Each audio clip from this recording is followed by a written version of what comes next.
rolling like a geezer.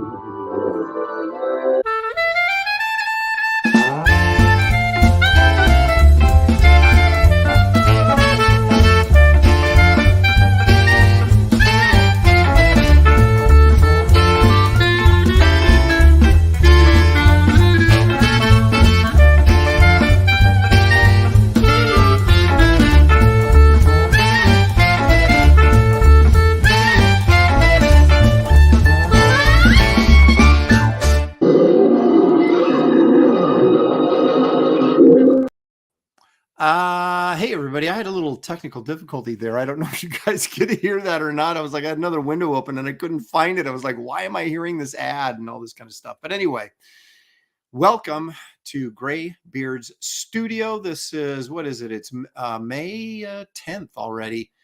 This is episode 22. One of the co-hosts, David Williams, insisted that we share the responsibility of picking the categories. So we let Kelsey pick this week, at least the choices that you guys had to vote on. And here we are drawing Japanese manga. For crying out loud. I'm never letting anybody else pick categories again, I'm telling you. But anyway, it is what it is. I shall rise above the subject matter and try and do something really wonderful.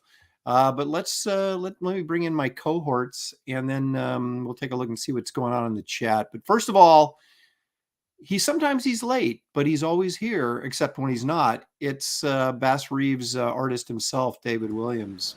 Hey, David. What is growing out of your head? Oh, I see. That was freaking me out. I thought you had like a little robot thing on your head or something there, but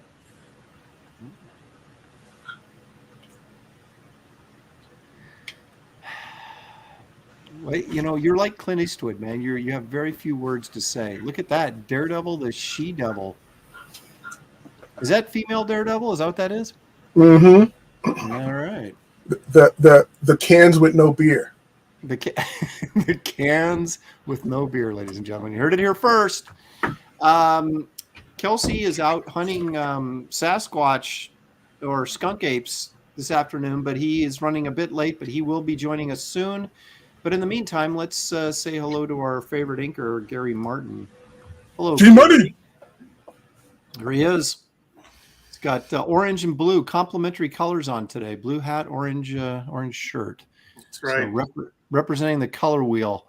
I have to admit that of all the days that I haven't drawn, I'm really digging that I'm not drawing today. So I'm not the only one. There was some rumors floating around that maybe Rini would be joining us today. She couldn't do it because it was short notice, but she will be joining us next week. And I will make sure that we're not doing anything anime related so that we can really give her a hard time. Let's take a look at the chat here while we're waiting for Kelsey to show up. Holder 6480 is here. He was the first one in the house, it looks like. And he says, I want to see someone draw Alita. I guess that's Alita the skunk ape. What's her? No, Alita. Battle Angel. Death Angel or Angel. Battle Angel. Battle Angel. You know I'm a manga guy because, boy, I'm on top of these titles. Siege Perilous is here. Chimera is here. Schism. Someone needs to do Miyamoto Musashi from Vagabond. The fact that I even just said it, I think, is about the only reward you're going to get today. Kevin Thomas, got to miss this one due to work, but can't wait to rewatch. That's right. We're always available in reruns. Sequential Treasures is here. Play Mail. Draw Yamamoto Generosue from Bleach or Whitebeard from One Piece. Ooh, Whitebeard. That would fit perfectly on this show. Yeah, we're all Whitebeards. Exactly. Leg kick. Portraits. Self-portraits, and it's perfect. We're in. Philip Owen is here. He says, hail chat and Aaron Lopresti. I'm also working in the studio, but making time for this today. Well, thank you, Philip. I appreciate it very much. Creative Faye is here. She's always with us. Full Metal Alchemist, she says, also has decent designs. I love how everybody in the chat is so versed in this stuff, and I have no idea what they're talking about. Yeah, you're being corrected. Yeah. Fane Lowlife says, I actually can't wait to see what they pick. Me either. Jasu, I'd like to see someone draw Revy from Black Lagoon. Dan Genovese, the Pizza Man, says, hail Aaron, hey David, hail Kelsey, Gary, and maybe Rini and chat. Now see, Dan's an Italian, so there's no way he's throwing out any suggestions for Japanese characters. That's my guess. Glitch is here. Creative Face saying Slayers might be a fun one. Ruby Jade for $90. Ruby Jade 90 for $5. Thank you so much for that. $5, you cheapskate. It just gave us $90. Gave us 90. Yeah, I got excited there for a second. Check out Vash the Stampede. Wow. He has a cool character design. I did check that out, Ruby Jade, and that is way too complicated. Even though you've thrown $5 into my pot here, I'm not doing it. But thank you so much for the Ruby Jade seems to me always ponies up on almost every chat, so I tip my hat to him. Yeah, we do appreciate it very much. Glitch, Vagabond, Rurirani Kenshin, in Yuhashe. What are these things? Robotech says Blackjack. Christina, they're making them up. I think they are. Christina says, hi, this is going to be the best episode ever. Well, it may be. It will be an episode. Yeah. Dad's done a pop culture. Out of all the episodes, it'll be one of them. That's right. Dakin now says Dirty Pair. Omer Glitch. Talking about the socks. And look at that. We've got Omer Glitch and just plain old Glitch. It's interesting. Will Excel is here. Luffy is God. Henry Jeremic, who I believe is an Oregonian. Squibs made it. Schism is here, sending out the Lopez greeting. Thank you for joining us. Boner in Sweatpants, of course, is always here, just so I can read his name. Hendon Schnelly is here. Joe Bernardo, all the way from Vegas, is here. Repairman Jack made it in. Citizen Ronan, Mr. K, Cullen. Let's see who else is here. See, I'm trying to be inclusive and include everybody. Tarks9 all the way from Canada. Paul Ogg throwing out $1.99 says, Aaron, do your favorite monster, Godzilla. I don't think there's anything in art from Japan that I like. I even hate Godzilla. So I don't like those thunder thighs. I just boy. Anyway, Squib says you're wearing Boise State colors, Gary. No, I'm afraid not. San Jose Blue State. and orange. Yeah. What's that? San Jose State. Oh, is that San Jose State is orange and blue too? Or just blue? Well, San Jose State's blue and gold, but Boise's blue and orange. So yeah, no, the orange has nothing to do with San Jose State. Okay, he's blowing you off, saying no. Green Laser's here, of course. Let's see. I think I've got Mad Sox, Dale A. GJ Martinez has made the trip in. Excellent. Serge Perilous. Andrew Aguirre. Eric Boyd is here. Dracos, One Piece, One Punch Man, Lone Wolf, and Cub, Blade of the Immortal, Berserk are my current favorite. I was thinking Lone Wolf and Cub, but I wonder if everybody else is thinking that. Bill Weist is here. All right. Kelsey's coming, Rudy J90's like, where's Kelsey? He's coming. He's just late. Okay, so let's start with David here, because since he has some artwork up.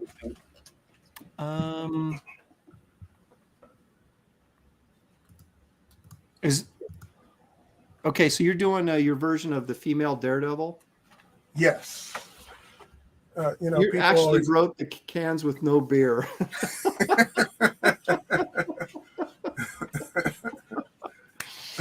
What? What? Did you show your finished Silver Rock piece from last week? No, I didn't. You want to see that? Man, let's take a look at that. Hold on. Because Silverhawks is sort of an anime type thing, isn't it? Doesn't it have like roots? Kinda.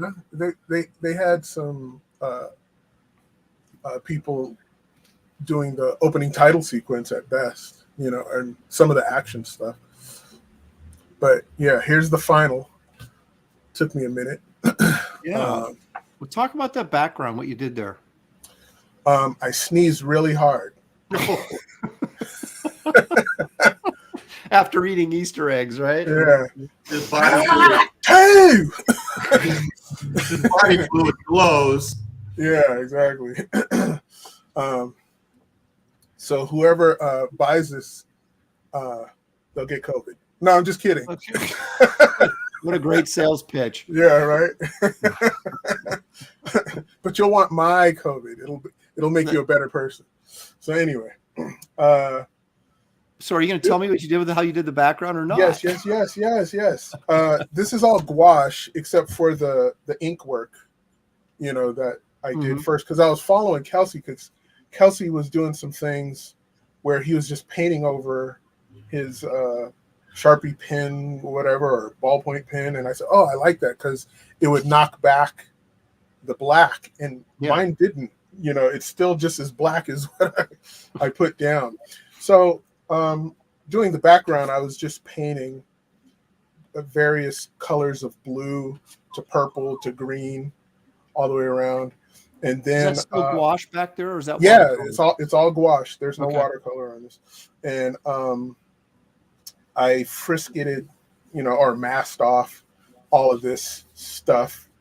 And then I diluted some of the gouache paint, and then I splattered it all over, which created a cool effect because some of the stars are like pinks and purples and stuff. It's almost like what Drew Struzan does. It blotted up, and it came out really nice, and it has all this depth and stuff, because when it was just the background alone, it looked like a hot mess. But as soon as I put the stars, I go, oh yeah, it's perfect. Okay, so did you get paint on a brush and just flip it on there, or did you use a toothbrush? Yes, okay, so exactly. A toothbrush. Yes. Oh, you used a toothbrush. Yes. Okay. And you dilute it quite a bit, so, and you build up layers of the intensity of the white that you want. Very nice. No, that turned out great. Oh, thanks. I appreciate it. And it's for sale. Way better than Kelsey's. Way better than that's Kelsey's. what I'm saying. That's what I'm saying. And it kept you in a 9th place. And I did this Superman. Now, is this gouache again too, or watercolor? Yeah, this is all gouache as well. So I'm liking the gouache. It's almost closer to my marker stuff because the intensity of the colors. Right. Well, they're opaque watercolors, basically, is what they are. Yeah. And I kind of use them in certain places like watercolor because I'll dilute them quite a bit, and I build up just like what you do with watercolors. And then this rainbow crystal that he's going to give to his son. Now his it's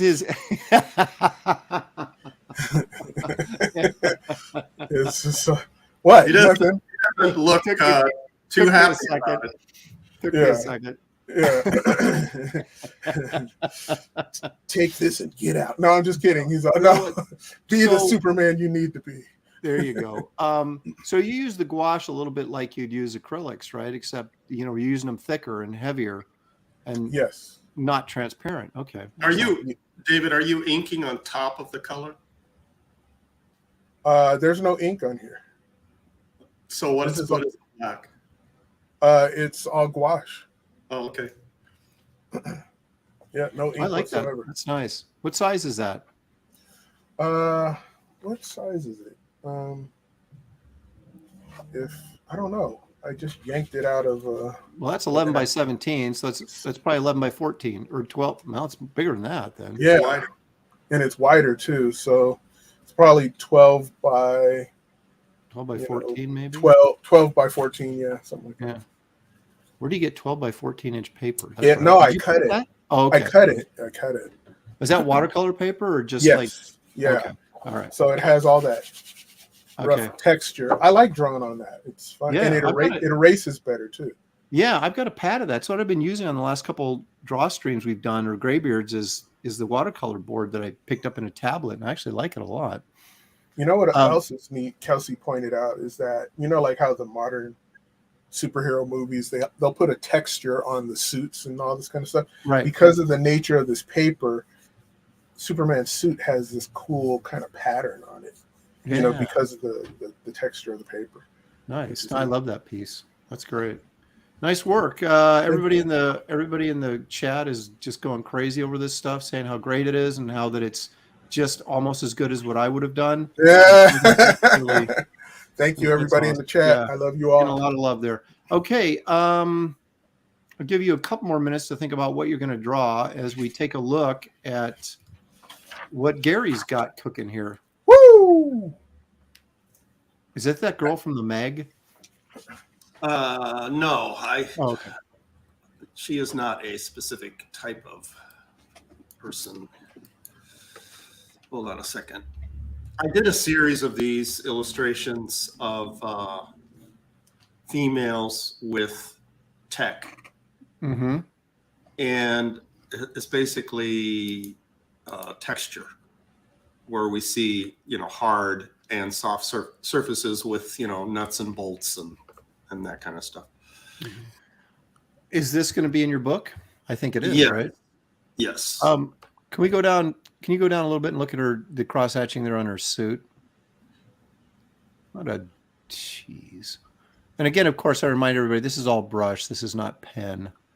That's just phenomenal control, Gary. Some of these ovals are template and pen. Right. But like some of these longer curved lines on her goggles are pen and a curved gadget, but like all this hose, all this stuff, all this cross hatching, that's all brush. I have some videos of Gary on my YouTube page inking if any of you want to go see.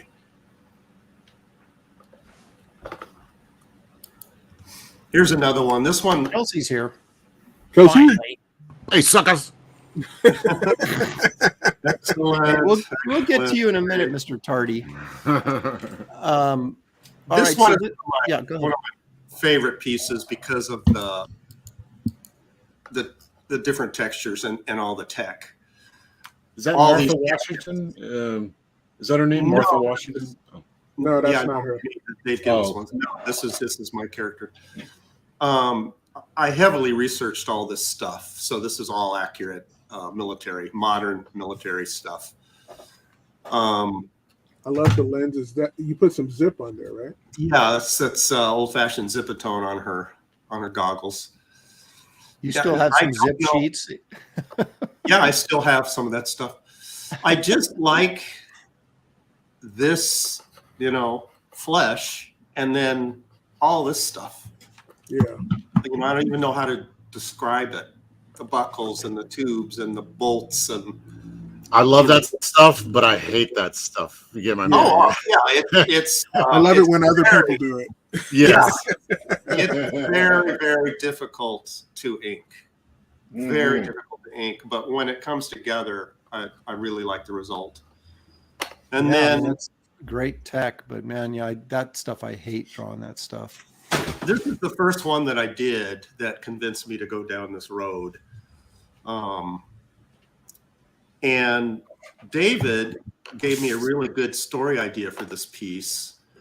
So what I've decided to do, the art book that I'm trying to get email signups for it, that I want to do a crowdfunding for, that will finance a graphic novel of this character. She is called Astral Gal.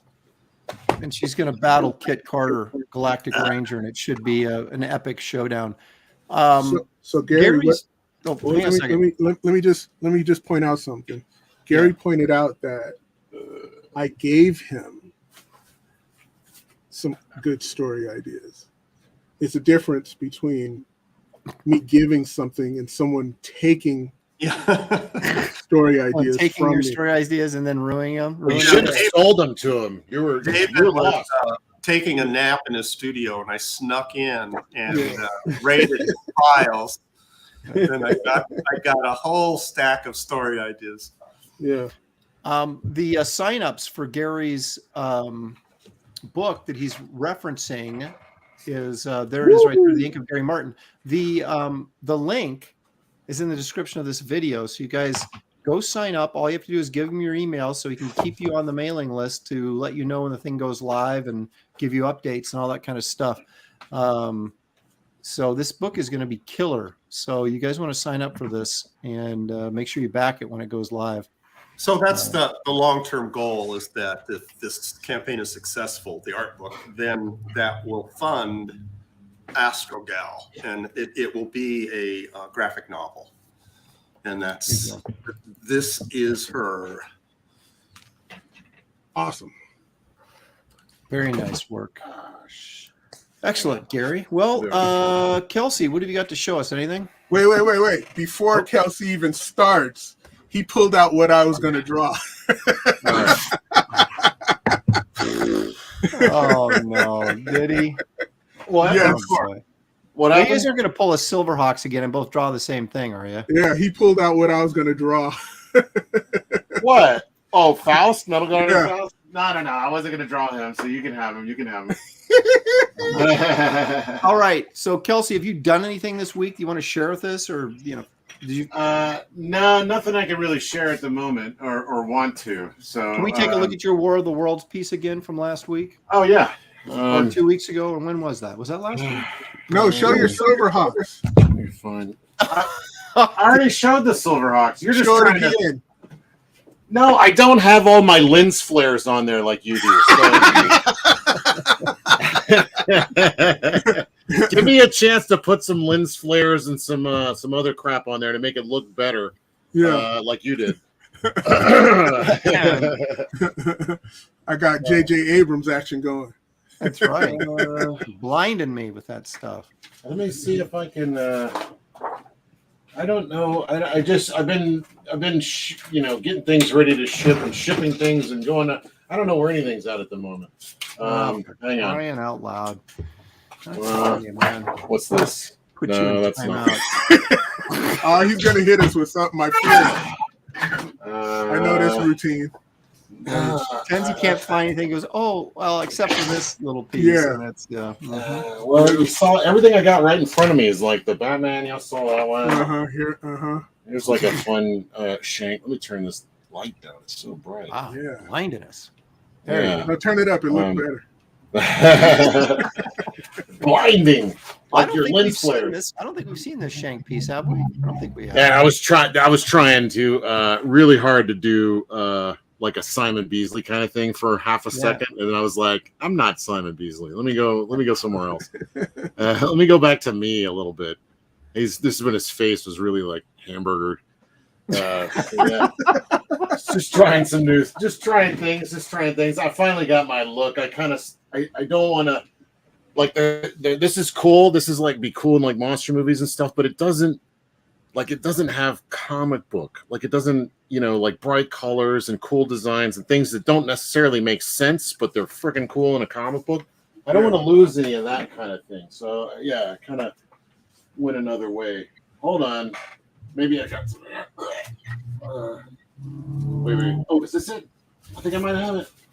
Uh-oh, here we go. Here's what I was trying to figure out, like a pose for Can't my see it. double page spread. Oh, you can't? Oh, here's something. I don't know if I've ever showed this on here. Ooh. Got my babe. Who's the girl? Nice. She's had a couple names. It was Helmira, Beelzebub, Helmira, lots of different names. Elmira, Beelzebub, Jugs O'Plenty. Yeah, exactly. I don't know what happened to that damn. I'm about to drop comics everywhere. Tiggo Bitty Betty. All right. Yeah, I'll have to show that another time. The War of the Worlds piece. I don't know what the hell happened to it. I just saw it a second ago. Test Chimp says her name is Anna. I don't know. Yeah. Not Canna. Yeah. Demon All right. Well, you have to forgive me. Oh, now you got people offering up names, and Demon Matrix is one. Yeah, it's kind of. I like it when it's kind of punny, you know, like Evelyn from He-Man. Oh, I love that. Such a great name. Chesty LaRue. There's a good one. We need to put a disclaimer on this. You throw out a name and I use it. Thank you. That's all. That's right. That's the way it goes, boy. It's, I want to show you guys not something I've drawn, but While Aaron is up, hold on a second, Aaron. I saw a Batman by Kelsey Yeah. earlier, and it made me want to ask you, what did your Batmans look like 30 years ago? Oh man. oh, there's David Williams. David, Classic. Oh my God. 94. Well, I wasn't born 30 years ago. I'm a youngin', so I'm like $10. Dang, man, 30 years ago. And it's amazing because his stuff looks just as good today. It's Like exactly almost the as if same. he hasn't grown any. No, no. Look at he's got Weather Tamer. You try to dish it out, suckers. Look at, Check it out. look, Chato. he's got a Chato original. Hey, Chaco. Chato. Yeah. Look at that girl, that face there in pencil. Yeah, I was doing my Loomis stuff. Yeah, it's really cool. How much did he sucker you into buying those for? All No, right. those well, are gifts. Those are gifts. now you guys have seen the giant Frazetta book from Taschen, right? Yes. All right, this finally showed up, and I keep Yeah, a big old getting dent in ads it. now. Oh, okay. That's Look at this thing, man. Woo! Nice. It's got like 1 million pages in it. It's so thick and heavy. I use this to work out with now. Like Shelly can't come into the room when you're looking at that book. She comes in, you're like, oh, nothing. That book is optimal for home defense, you know. Oh my gosh! If you could lift it up, that's the problem. If someone's coming at you with a knife, and you're like, I gotta pick up this huge book. But let me share something, if I might. Now check this out. Taschen has a ton of these books, and look, they got the Fantastic Four from, and it's the same size as the Frazetta book. I think it has like 700 pages in it. And Wow. it's huge, like that Frazetta. It's $200. And they I also, get one of those. Yeah. dude. They also have an EC book that's 700 pages. Ooh. It has the Williamson Frazetta cover. Is You it know, like the $1 a space page? Like how much is it? $700. No, it's $200. They're all these giant books like this, but they're like all $200. Like, Oh, okay. and it's like I want all of them, but it's like, oh, dude, I don't have that kind of cash. Guess we have to do another auction here pretty soon. Yeah, right. But yeah, they have just like a ton of cool art books. So Kelsey went into his garage or basement to find all of these. This ain't even a half of it, but I bet. everything I got on my shelf at the moment. I don't even. A I don't So even. lot of Explain. weird stuff too, like Dragon Half. That's a weird one, but Educate Aaron on some of this stuff. Go we got full screen. Naruto. Surely you know Naruto, right? I know Menudo. I know. I know the but no. It's the I always Japanese knew that version. about you. Japanese version. There are a couple of white guys from Japan. Yeah. Got your You know, Dragon I Ball actually- Z. I do want to share something here. Hmm. Where am I at? Is There this I am. Dragon Ball? Who is this? No, this is Eon Chance, one of my characters. This is a trading card that comes with the Second Chance campaign that is closed now, of course. So this will be a highly collectible card. I'll probably offer it for for sale, like I did the Merv the Astro Chimp card. But anybody that backed the Second Chance campaign gets this for free. Aaron, you know that when the publisher claims it will be highly collectible, it automatically means it will not be collectible. Yeah. Well, that's true, but I can guarantee you there's probably going to be less than 500 of these printed up. So. Okay, see that? Yeah, just throw out the statistics. Don't make the Yeah, there's the number. There's the number. But yeah, so I just got Christina Lynn, who's in the chat right now, proofread the back of the card for me, so it's ready to go. I'm going to send it off to the printer. And I kind of like this little, the energy stuff coming off his hands looks very 70s airbrushy, doesn't it? Like it's almost like some weird Marvel super special from the 70s where they airbrushed the color. And I'm wondering, when you say Christina edited, do you mean she just rewrote the whole thing? She said, Aaron, this blows. Can I help you out a little bit? And well, it started off great, but you had me at a dark and stormy night, but everything else after that, it's just gonna fall apart. It was the best of times. It was the worst of times. All right, you guys, it's time to get down to business. David, what are you going to be drawing today? At first, I was going to do Alita Battle Angel, and then I was like, I don't know her as much as I know Metal Guardian Faust, and I just love. I sent you some of his stuff to look at to put up on the screen, Aaron. On Twitter. Yes, and Tetsuro, you're what's his name? Yama. Is that You're asking me? I'm asking Kelsey. Yeah, Tetsuro Uyama. Yeah. He's so good. There's only like a handful of artists that I go, I trade my art style for that person's. Aaron, he's one of them. This is his newest book. It's just like he's doing a magical girl book. I got to get those. They're like super clean artwork. Yeah, real simple. But he did a book called Lumpo, which I can't find anywhere, and it's called Lumpo. Lumpo. Lumpo. Lumpo. Or maybe it's Lampo with Lamp. Lampo. Okay, yeah. Lumpo would be Captain Goiter's sidekick. And we're back. Yeah, he did a few things. But he's like he works mainly in anime, as a designer and director. I think he's largely responsible for all the designs of like what's the one with like the robot dinosaurs? Me? Digimon, I think, or something like that. I don't remember. Oh, Digimon, has the. There he is. Yeah, that's him. Look at it. He's so good. Some of the action. You look at this and you're like, okay, not so special. But when you read the action beat and you see the moves he's making and how the characters move across the page and the way he just captures the perfect moment of action in ways that I don't see anybody else doing. He captures the time a little differently. And scale of things that he does. And like Adam Warren, he and I were at like a Heroes Con and we were talking for about an hour about this guy, and he just adores this guy. Oh yeah, I don't even know who he is. I remember I thought I was a master. That's all you showed? I showed you a bunch. I'm changing it out, man. I'm showing you the next one. I thought I was a master of zip-a-toning until I saw some of this black and white stuff. Oh, I know. It's so insane. Zip-a-tone is just blows me away. Wow, look at that butt crack action there on that.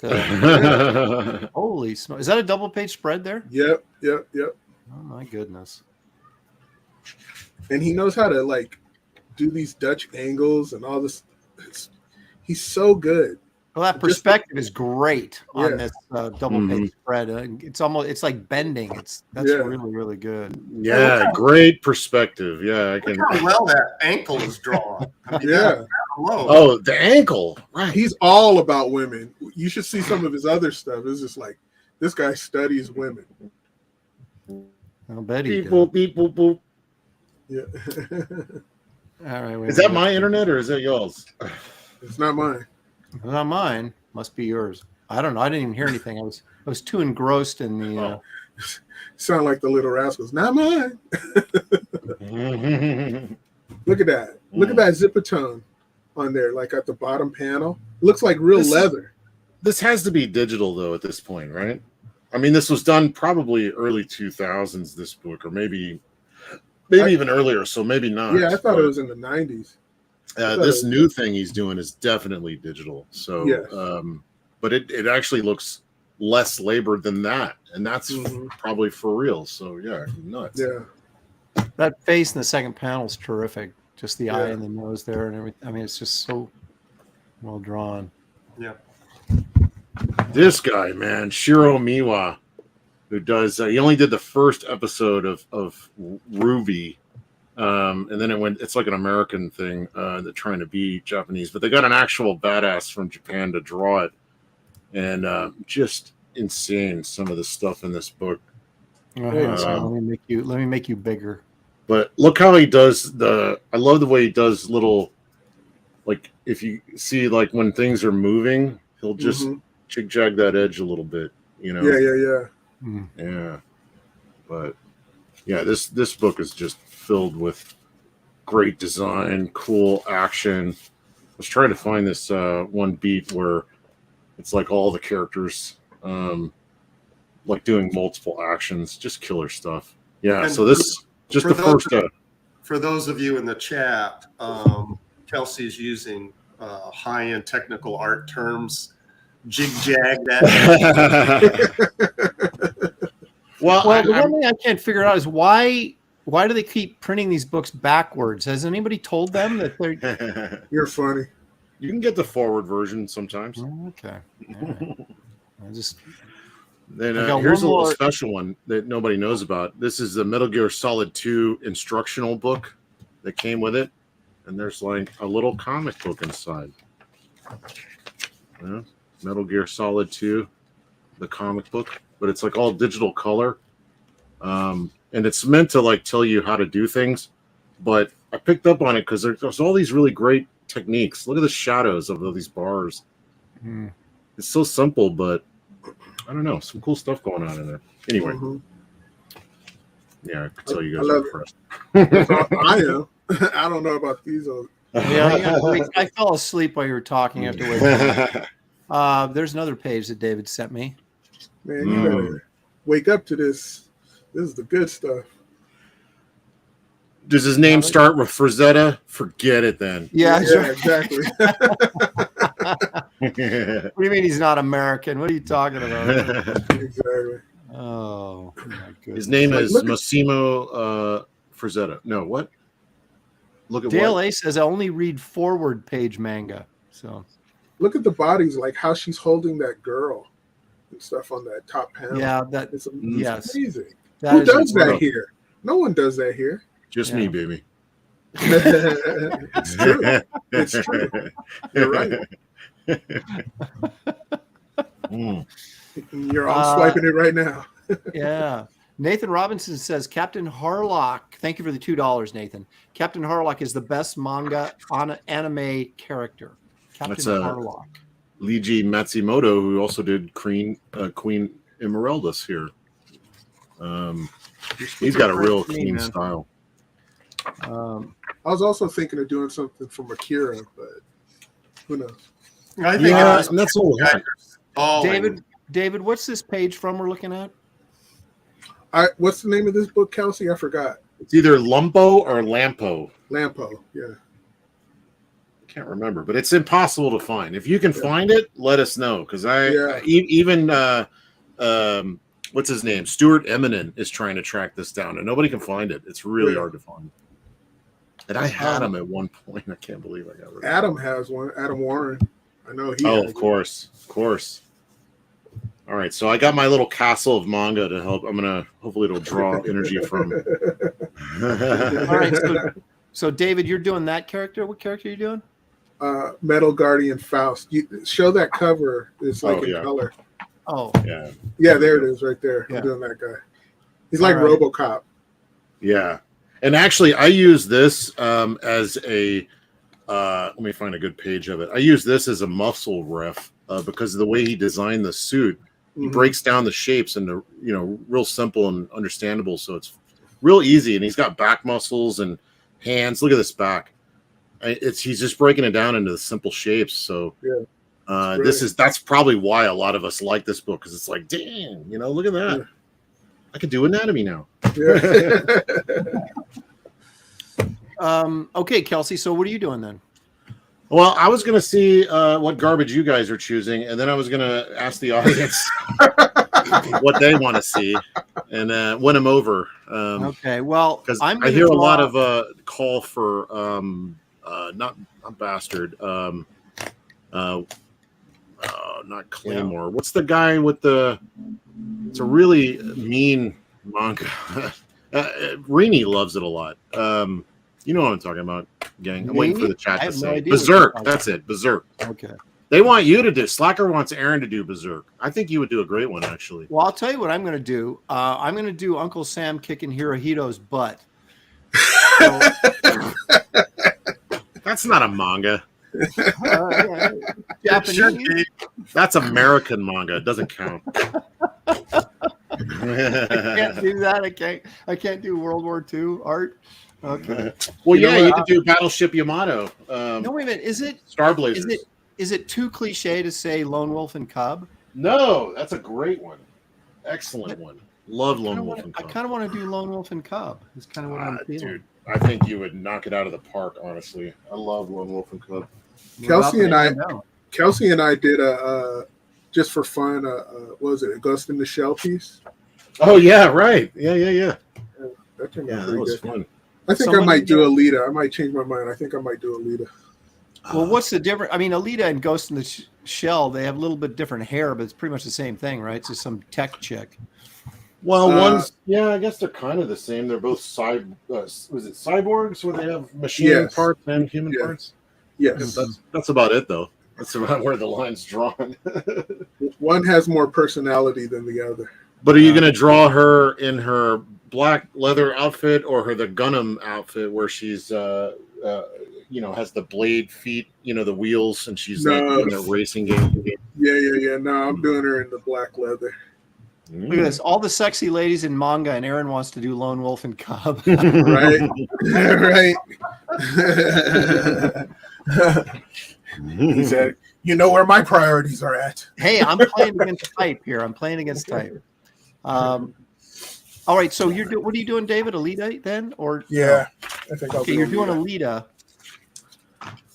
I'm seeing a lot of need for a Berserk, and I've never drawn Berserk. I've never read Berserk, but it's a super popular character. The artist, the creator of it, recently passed away. I think before his masterwork was finished. So there's a lot of love out there for that. So if the chat wants me to do Berserk, I'll give it a go. Wasn't he young? He was a young guy, right? I would say All Might. All Might, is that like that looks like a like that video like a video. What was that fight video game character you'd have? Guns. That's from the superhero My Hero Academia. That's a super popular manga and anime. Yeah, stick with Lone Wolf and Cubs. Much more your speed. Oh, what are you? Wow. No, I just. I don't know what you took for that. I just mean like cool, badass, pushing around a baby cart with the baby. I don't know. Hey, but the baby cart. I don't know what you're taking from that, but the baby cart's got knives on it and stuff. It's cool.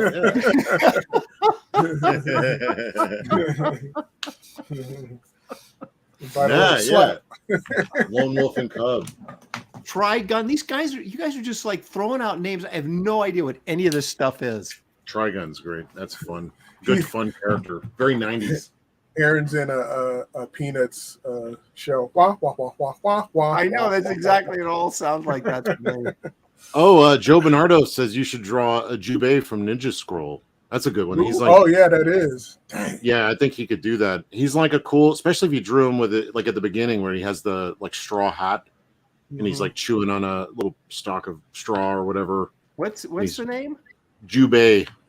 Jubei. Just type in Ninja Scroll. Ninja Scroll. Yeah, that's a classic. These pushes his Ninja Scrolls around in a baby cart. Yeah, there you go. Ninja Scroll. Berserk. Oh, there's just some chick with big. Oh no, I see. There's another dude. Well, the First big rock guy came up with some like. Oh my gosh! Like she has this skirt on, but her butt's not covered. So I don't know why she has that on. That's why it's so What good. am I looking at? What did you guys send me to? Ninja Scroll. You've never seen Ninja Scroll? It's like the best action movie you'll ever see. It's Yeah, I've never seen any of this stuff. Oh my It god, is so you're so sheltered. I Yeah. am. closed he's off. kinda It's more cool. like it. He's not sure. Kind of cool. TJ Martinez is yelling at you because he's been saying Ninja Scroll. Yeah, it's Ninja one of the Scroll. best. It's one of the best. If you're gonna watch any anime, you could watch Akira, Now you're gonna make me look it up. Damn. Ninja Scroll, or what else? You probably dig any Miyazaki movies, but if you're looking for some like kick-ass anime, Ninja Scroll. Like I'm trying to think of Aaron's Speed too. Some of the new stuff, I don't know. I don't know if he'll get into any of that, but I was gonna send Aaron some Lupin. yeah, Lupin is hilarious. It's so much fun. Like he would love Castle Cagliostro. That's the one, you just send him that one. He'll love it. Yeah. This is Jim Lee drawing. That's not. Yeah, that's the wrong one. No, that's not it. Yeah, not bad, Jim. Move along. Yeah. What do you see here, folks? Pork Hunt for $5. Thank you so much, Pork. Appreciate it. Why not a Samurai Wolvie with a baby Laura in the cart? Well, because that's not really. Well, Frank Miller. Look up. You should see Frank Miller's Lone Wolf and Cub covers. Those are really great. I did. I know that's what. That's Oh, what I was okay. using for reference. Yeah. But look see, up now I'm that- thinking, should I do Ghost in the Shell though? I mean, that's the same thing as David's doing though. You can do it. Go for it. It's a lot but of you're tech doing- stuff though. No, I Yeah. said I might do Ninja Scroll because now I'm looking at it. Oh, okay, so now you're gonna do. Will you make up your mind? This No, is I hard can to read and decide. And I'll wait to the last minute and change my mind then and just yeah, still defeat you guys. what about a demon from Ninja Scroll, Princess Mononoke? Just Demon draw- would be cool. Just draw the Jubei, who's the ninja, and then the big rock guy with the double-bladed, like throwing sword thing. Chainsaw Man. Look at this. What is going on here? I gotta I get off think the stream. I might get too involved if I do Ninja Scroll, so I'm gonna go back to. Holy crap! Will you? It's make been a long time since Aaron's seen anything Believe it. cool, so he doesn't really know what he's looking at right now. I know, right? It's too much. I'm going back to my Uncle Sam Hirohito idea. I think that's probably a safe bet for me. Brian Norton says draw Totoro. Yeah, I think he could probably handle that. Okay, Man, I stop saw dropping names on me. I don't know what any of this stuff is. Michael Golden did a really cool Totoro. Oh yeah, he did. Hold on. I was just like, oh man. I saw him at like mid sketch and I was like, who got you to do Totoro? And I was like, this is gonna suck. It's just gonna, and then he turned it into this magical thing. I was like, oh, I want that. He did it on a cover for Jackie Chan's Spartan X. He's got Totoro flying through the air. Wow. I don't know what happened to my. I'll have to show it some other time. Anyway, I got a mess in here. Spriggin. That's cool. Ruby Jade 90 says, just draw a hot woman with tentacles. Yeah, exactly. What was that anime called? There was an old classic one. Tentacle porn anime. Yeah, I know. Somebody showed me some of that one. It was just like, it was really sort of La uncomfortable. Blue Girl. Is that what it's Oh called? gosh, I was like, what are you watching? All right, let's go. Okay, so now Ninja Scroll is, but Ninja. Well, how is Ninja Scroll any different than Lone Wolf and Cub, except you don't have a baby? One's on crack. Ninja Scroll is like the Michael Bay version, and the other one's more like who? This guy did Ronin, Frankenheimer. It's like a difference between Frankenheimer and like Michael Bay. So I know, you can go with the Frankenheimer. I know you. Oh my gosh. Aaron, I hate to remind you, but the clock is ticking, my friend. Oh, well, okay. Yeah, I guess it is, isn't it?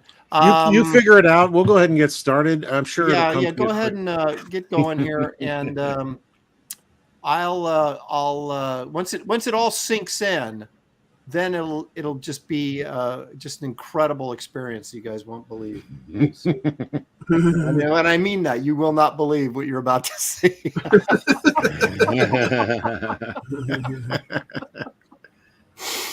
All right, let me see if I switch the old camera. I've got paper out, so that means I'm getting serious. It's a very small piece of paper, though. I'm going Kelsey today, man. Oh my goodness! The Bazooka Joe comic. That's exactly what it's going to be. Oh my gosh, I don't even know what to do. I don't even know where to begin. Why is this so difficult? These are all very basic human drama stories. Which one are you doing? I'll give you a hint of what it's about. You're going to do Lone Wolf and wait a second. I want to know what David's doing because I said I'm doing Alita. Okay. Then I'm not going to do Ghost in the Shell because it's like too close. I'm going to go ahead with my original gut feeling and do Lone Wolf and Cub because I know what that is. Okay. Have you ever seen the live action? No. Is there one? There's a series called it's not called Lone Wolf and Cub. It's called oh man, chat, let me know what that is. But it's really good. It's the first time in Japanese that they had red blood splattering out everywhere. Ooh. And Kurosawa did it before, but it was in black and white. It had it splashing out everywhere. So that was Baby Card Assassin. That's one to call, right? I can't remember. Shogun Assassin. That's something different. It is Shogun Assassin. Everybody's saying Shogun Assassin. I don't think so. Now, this is interesting. As I'm looking up Lone Wolf and Cub, everybody's saying it's Shogun Assassin, the live action. Okay. Yeah, but are now they saying The Mandalorian is a ripoff of Lone Wolf and Cub? Maybe it is. Kind of, yeah. Especially when he gets that Baby Yoda. Yeah, straight up. So just draw that. Draw a Mandalorian with a baby. Yeah, I will. card. I'll just draw the Mandalorian. What's the difference? Well, one's correct and one isn't. I want to make sure I get this this kind of samurai skirt that he's got going on here. Make sure I'm doing this right. All right. Right. Well, we'll see what happens. I'm gonna start it up, and this may be the end of me, but yeah, I was trying to get Rini in here because everybody was talking to her. She was interested, and then everyone's like, you can't get her in on this because she loves manga. She'll totally like wipe us up. And then I was like, oh, my finger's cramping. Maybe she could just draw for me. Well, no, she couldn't. I actually did invite her, and it was pretty obviously last second, so she couldn't do it today. She couldn't have come in until like much later than the show started. So it's like I have her coming in next week though, and so we have to figure out something that's definitely not in her wheelhouse. Well, I'm picking next week. So yeah, there you go. It's like everybody's in trouble. Uh-oh. Yeah, Is it going to be? It's going to be Night Court. No, what am I thinking of? Night Court. Let's see. Is it going to be like TV shows? Like, what are we going to have? I don't know what David's into other than comics. So famous military tank battles. No, that would be Aaron. Oh my gosh, I'd slit my wrist. I'd rather do manga. That could be arranged. We could do it again. Man, tech is not my thing either. If we're not doing jungle dinosaur comics, man, I am out of my element. Motorcycle gang rumbles. Multi-character. Oh we'll wait till after we're done before we tell Aaron that there are Jungle Girl and manga that he can. Oh, is there? Well, I don't know. You might have to go check it out and see if you can find some.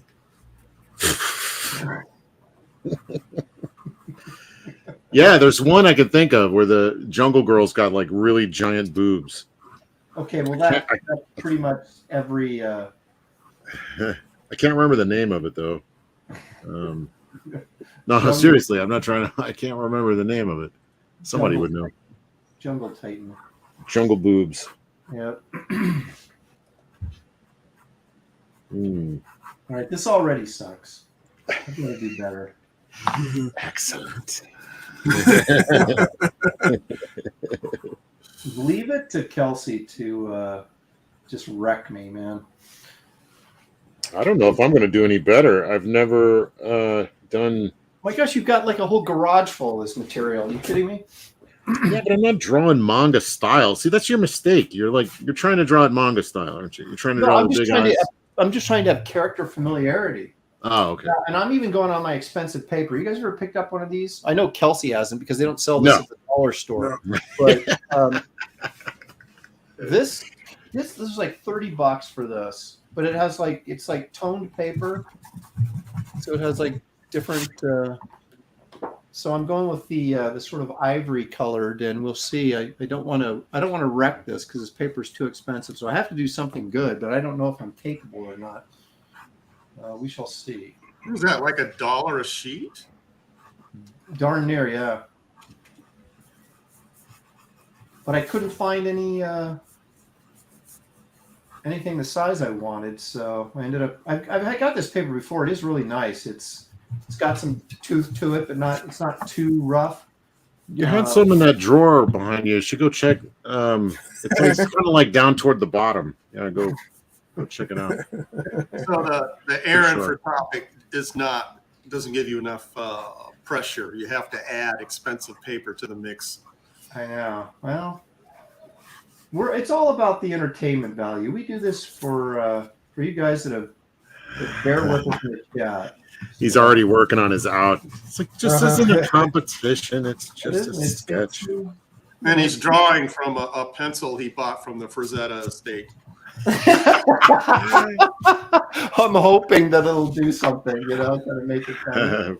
Frazetta will be proud. Yeah, be all over this. I think Frazetta would do Lone Wolf and Cub. That's kind of... Matt Hip sent a nice super chat, except he doesn't say anything in the chat. That's my favorite kind. I just get to collect the money and don't have to read anything. Hey, Matt, thank you. Geez, $20. That ain't cheap, man. Thank you so much. And thank you for whatever mysterious message might lie behind that $20. Thank you very much, man. So that means, Matt, whatever you type next, Aaron has to read it. No, you had your chance. No, I think Matt feels sorry for me, and he's like more paper. Sending me a little cash because he's just like, wow, he's really laboring. This is like so bad. This show might get moved from my channel. He's thinking you'll never sell this piece, so I might as well give him a little cash now. So how old is this Cub kid? He's just like a baby. He's what, 2? Is that too old? I don't know. He isn't any older than 2. Yeah, something like that. He looks like a baby. Well, like a baby. I want my baby back, baby back, baby back. Get in my belly. Wait a minute. Wasn't that like a chicken commercial or something for I want my baby back ribs or something, was it? Yeah, it's like Chili's, but it was a Fat Bastard from was it? Yeah. Okay. What was Spy Shag Me or whatever it was? Yeah. One of those, yes. Thanks to Green Laser for sharing the links in the chat. Appreciate it. Thank you.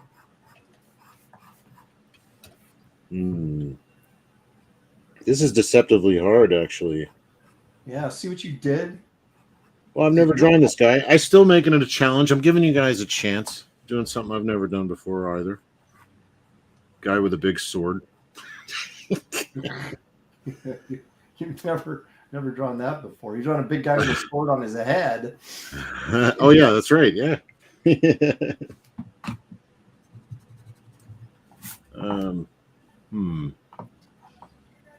Where'd David go? Very complicated. I'm looking at reference. This guy's got a really complicated outfit. Just totally made this show a chore now. What, is this supposed to be easy? It's supposed to be a cakewalk for you? Well, for me, yeah. For you guys, no. See, this proves This proves every other one that Aaron picked, it was geared towards what he wanted to draw. No. Yes. Smartly, probably. I mean, Well, no, I try to pick topics that are fun to draw. I'm just so unfamiliar with this stuff that it's hard for me to get a grasp on it. It's not that it's not cool stuff. It's just that I don't think it's cool, but I think you guys do, and that's all that matters is what you guys want. you just haven't given it a shot. I hear this a lot. They're like, "That's garbage." I'm like, "What makes it garbage?" I don't know. I didn't watch that trash. Okay, all right. So I'm guessing, Aaron, if you were at a show and somebody was commissioning you to do this character, you would not be talking trash about it. No, I'd say no. I'm not doing that. Get out of here. When I'm at a show, it's either Man Thing or nothing. Mm-hmm. Really? Oh my goodness. Well, it's getting to that point, actually. Could you draw me a Man Thing pushing a little baby cart with a little... He has a sword. There you go. So you can update it for yourself. Yeah. Give me a man thing or nothing. Right, give me a man thing or give me nothing. Man, this guy's sword is so big. No matter where I put it, it's like in the way. That's what she said.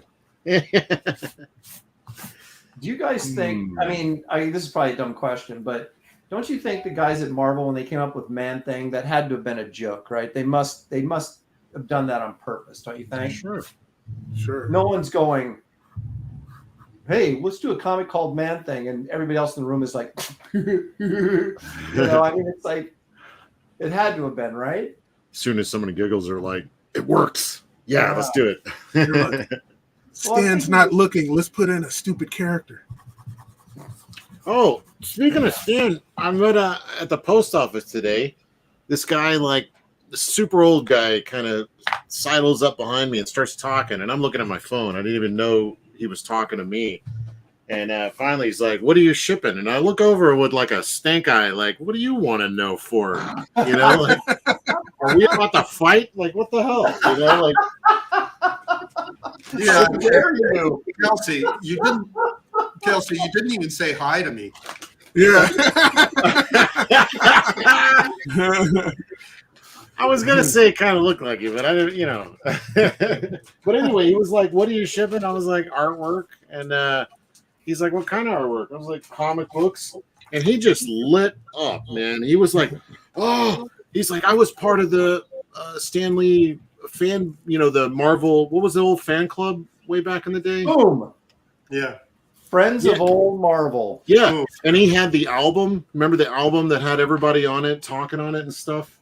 There was like an LP that had Stan introducing everybody in the bullpen and stuff like that. You had a theme song, right? Yeah. And I was like, "Do you still have it?" And he's like, "Oh, no." And I was like, all right, get the hell out of my face. You were about to go over to his house, and then he's like, "Oh, he doesn't have it anymore." You're like, "Get out of here." Yeah, I would have been a lot later, probably. I would have been tied up in his basement. Draw me Spider-Man. I just wanted to ship my packages. Can you imagine like being in a post office and some 25-year-old standing behind you? Hey, what are you shipping? Well, no, he was more like 85. This guy. There's no way anybody would do that today. Yeah. Oh yeah. Modern. Yeah. Usually, I'm like, they're like, "What do you do?" I'm like, "I draw comics," and they're like, "They still do those?" Yeah, exactly. I get that a lot. Yeah. Yeah, they're still out there. So what you're saying is that you don't have a job. Mm-hmm. Are your parents disappointed? It's when that you just look at him with that "What do you think?" look, you know, like yeah. I'll give you 2 guesses. First one doesn't count. My dad was like, so he would voice his opinion, but he wasn't like, he didn't like push it on me, but he was like not thinking this was a great idea. Mm-hmm. And then As a film school would have been even better, right? Or oh yeah, he loved that. But more money though. Well, maybe. Yeah, if you make it, but your chance. Well, I guess your chances are probably about the same, aren't they? Well, maybe even less in film, but yeah, trying to get a good But job. we went to a Blazer game. We got on this this bus to go up to Seattle when Supersonics were still a thing, and to watch the Blazers play the Seattle up in the Kingdome. And so we're talking about different things. And then when I told him how much I made, because he asked me, and it was more than he made. So then suddenly he was like, oh, okay. Not that he was a meat cutter. It wasn't like he was raking in the cash, and neither was I. But the fact that I, was actually making as much or more than he was, that shut him up. Legitimized it in his mind. Aaron, going back a little bit, Creative Phase wanting to know what you thought of the Man-Thing movie. Wait a minute. Are we talking about the actual USA Network Man-Thing movie? Movie. Yeah, I try not to think about it. It wasn't good. I didn't even like the Werewolf by Night thing they just did with the Man-Thing in it. How hard is it to screw up the Man-Thing? But that's what she said. I don't know. Screw up the Man-Thing.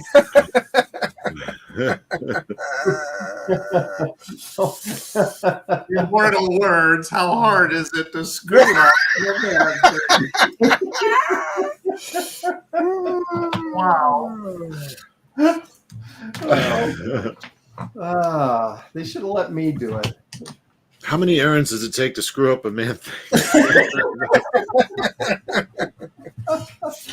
No, hey man, I perfected the Man-Thing. Okay. Yeah. Let's get that clear. Right. Aaron's now. got a great Man-Thing. Don't count him out. Could we do a roll call for people who've come in late on what you guys are drawing? Sure. I'm drawing Guts from Berserk.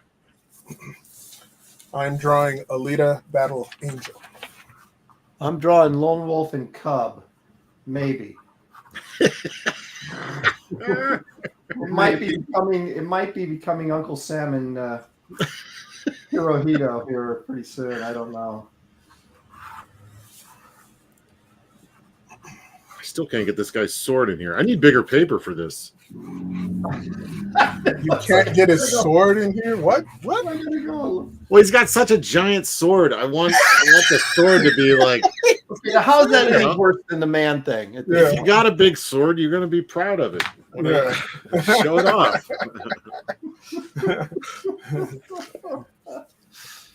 I just need more room for it. That's all.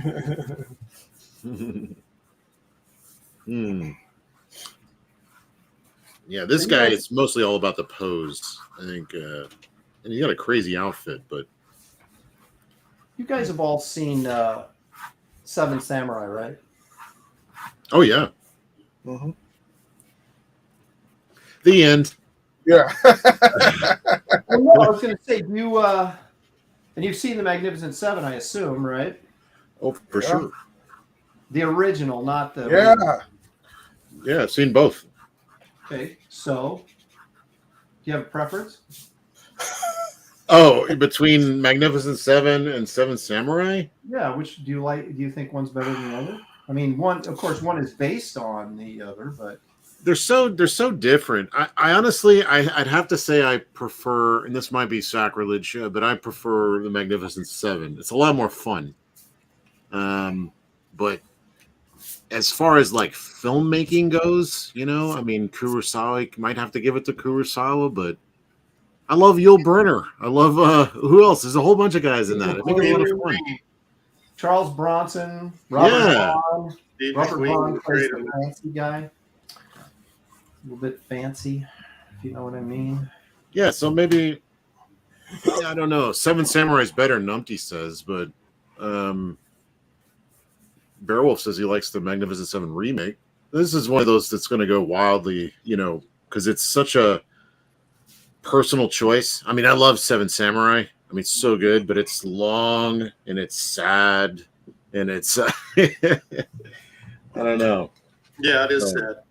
Yeah, Magnificent Seven is it's got that great old school Western, grandiose kind of quality to it.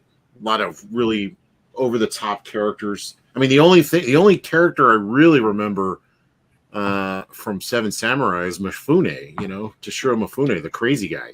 Yeah. Because he had like one of the most significant arcs in that movie anyway. Magnificent Seven, all the actors in that film are great. I mean, even the kids in the village who are following Charles Bronson around, I just wonder where they got those kids. They were such excellent actors. Mm. Well, Hollywood has a source for those somewhere. I don't. It ties into our government somehow. I don't know where they get them. Mexico, all over the world. I knew it was going crazy. That's what I heard anyway. Yeah. Rumor going around.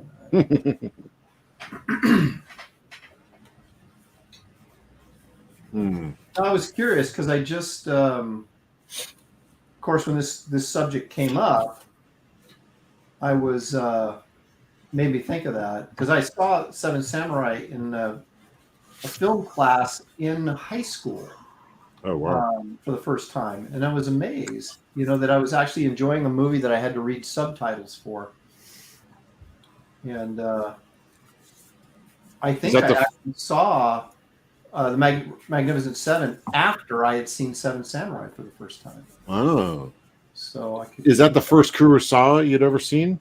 Yeah, and maybe the only one at this point too. I'm trying to remember what else. I haven't seen Ron. I heard that was good. Was it Ran or is it Ron? How do you pronounce that? Probably Ron in Japan, but here it's Ran.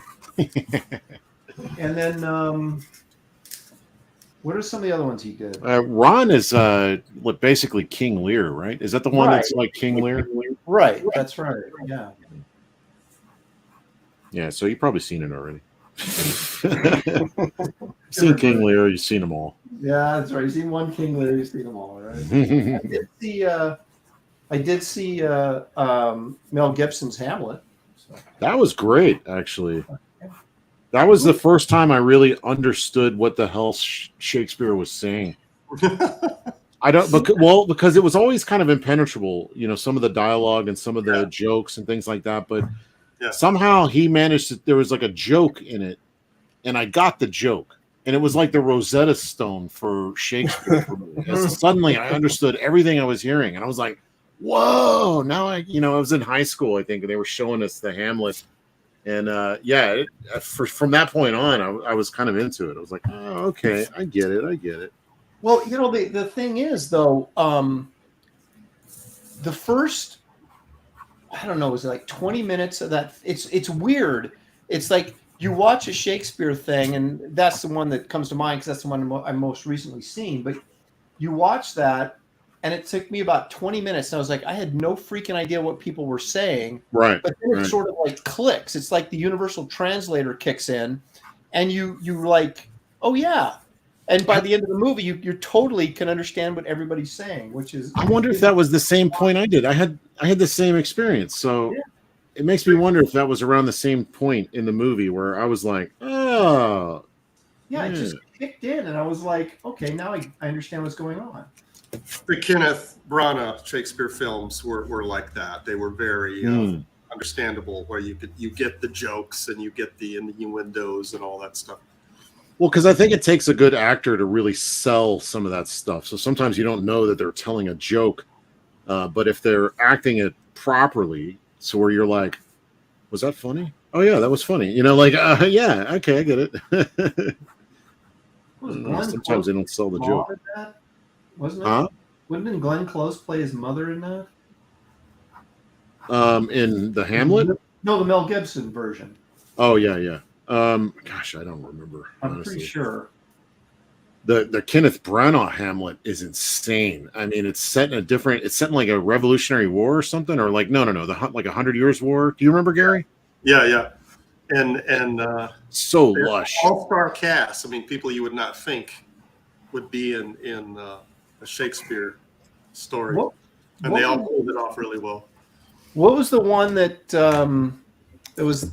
It had all the. It had Keanu Reeves was in it, and this was no, and Dude, yeah, that was the first thing. What did he to play? be or not to be. But it wasn't Taming of the Shrew. It was another one of Kenneth Branagh's. Was it Sense and Sensibilities? No, Was that one? That's not it Shakespeare. was. It had also had. Was it Henry V? Henry VIII, I am. Oh no. Was it? No, wait. Was it A Midsummer's Night Dream or something? I think that's. Okay.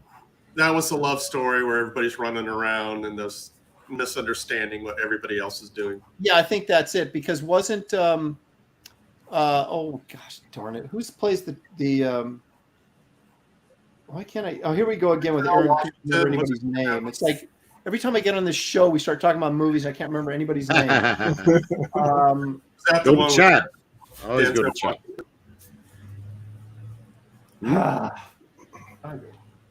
He plays the Equalizer now. Jeez, what the? Why can't it? Oh, Equalizer now? You mean Denzel? Yeah, Denzel, man. Now you made me forget. He's like my favorite actor. Yeah, Othello. I don't know. No, Denzel Washington was in it. Keanu Reeves was in it. Just it was an all-star cast of like Dracula. Yeah, that was it. Oh, it was Branagh's. Henry Jermack is saying Hamlet's excellent adventure. That's it. That's what it was. I knew it was something. Strange things are afoot at the Circle K.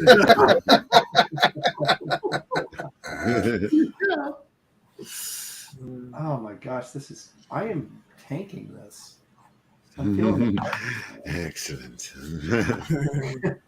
Thank goodness it's not a competition. I'm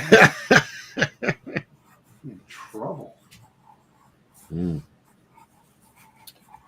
Son of Liberty Radio saying Much Ado About Nothing. Oh, yeah, that's what I thought. Yeah, and Martin Stevenson also said that. It is. It's Much Ado About Nothing. That's what it was. Yeah, that movie was hilarious. Was it like hilariously bad or hilarious as in good? It was supposed to be funny. It was very. Oh, funny. okay. Yeah, Much Ado. I like Kenneth Branagh. Yeah, he had. I thought the first Thor movie wasn't that great till I saw the other ones. See, I dug it because I didn't know much about Thor, and I was already a Kenneth Branagh fan, and everybody makes fun of his like Dutch angles. So I'm like, I love those Dutch angles, man. He's like throwing, leans into everything, and I loved it. I don't know. I thought it was great. I thought his sort of visualization of Asgard was really interesting. Just things I'd never seen before. I thought he did a good job. I just wish most of it didn't take place in a small western town. Like I wish most of it was, huh? It was all based on that Thor series that Copiel drew and that Babylon 5 guy wrote. I can't. That's I right. couldn't reading it because it was so boring. Yeah, I like Copiel's artwork though, man. Yeah, amazing. But Michael Keaton has a small role in Much Ado, and he is absolutely hilarious. Well, that's right. Yeah, he was in it too. That's right. Yeah. I mean, he's just wet your pants funny in it. Was he playing Batman in it, or? No, he plays like a law enforcement guy. I'm not sure if he was like a sheriff or a policeman or something like that. But that's so weird. Because like he plays like a police guy, or no. Yeah, he plays like an FBI guy in a Soderbergh movie. What is it? Out of Sight. Yeah. And then he plays the same character again in Jackie Brown. Mm-hmm. And he was great in that. I really liked his character in that. And then he shows up in.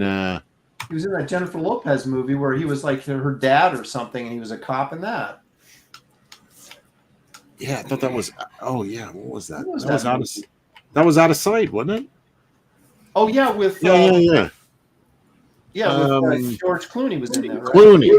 Yeah. The Clune.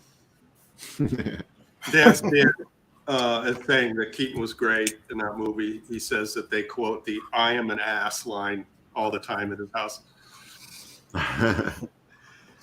Yeah, I remember him being ends up calling himself an ass.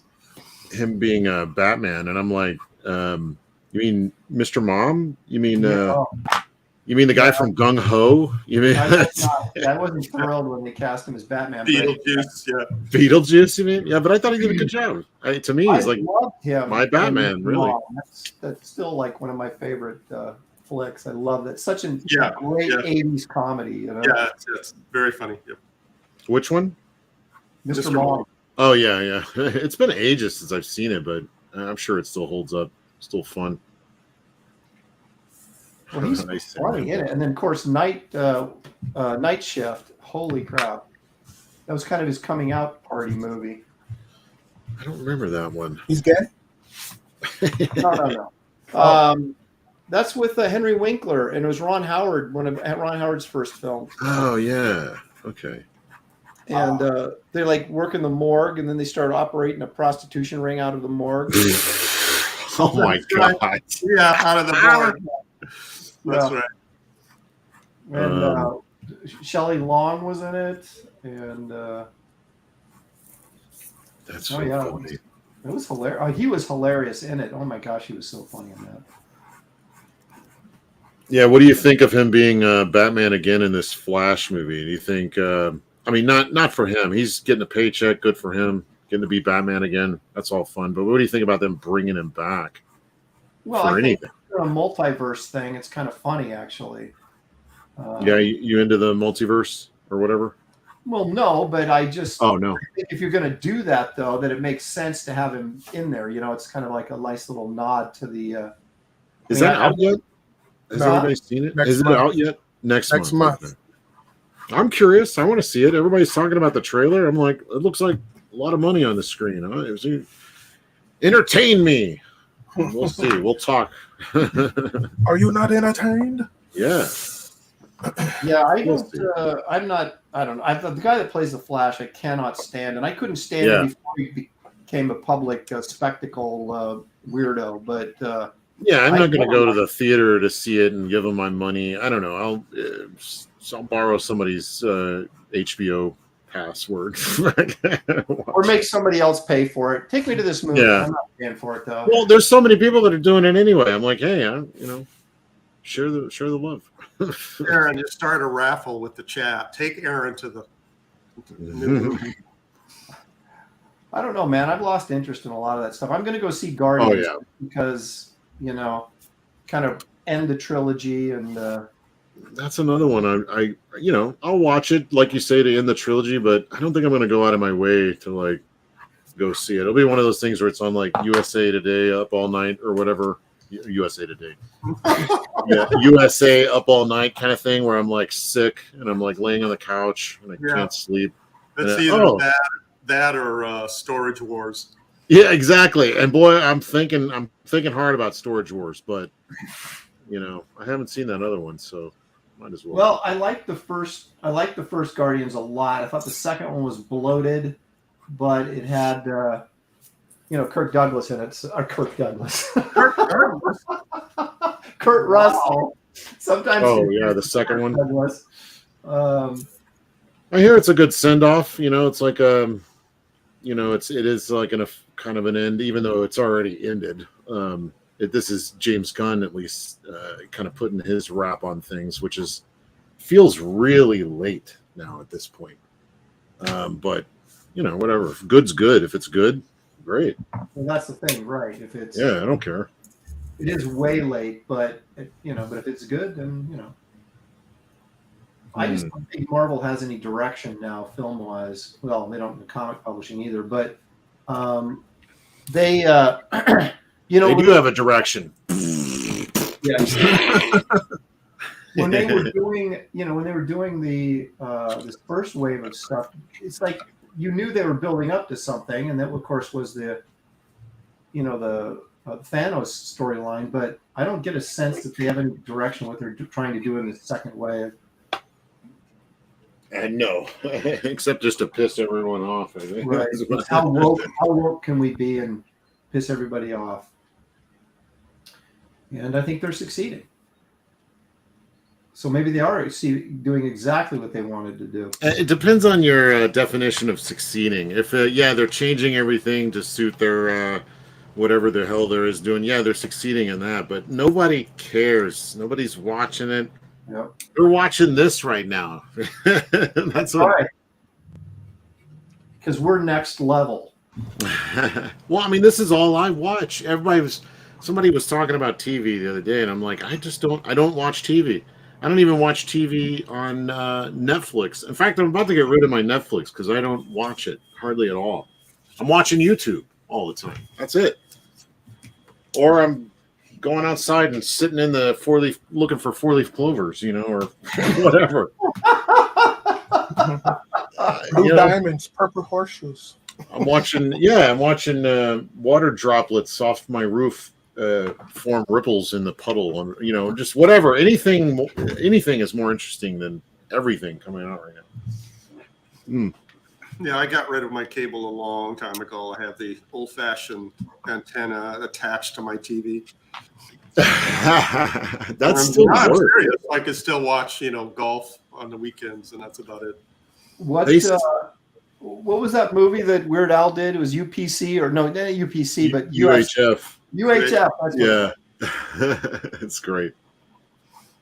Now, who wants to drink out of the water hose? Yeah. You let the water run. You get the spiders out of the hose.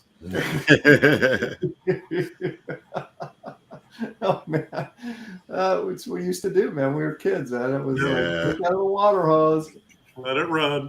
Yeah. Good times. Yeah, that's how I spent a lot of my childhood, is in the ditch outside of our house, pulling out crawdads and running from electric eels or whatever. There was always something in that ditch. Where did you grow up? Louisiana, here in Louisiana. Electric eels chased you?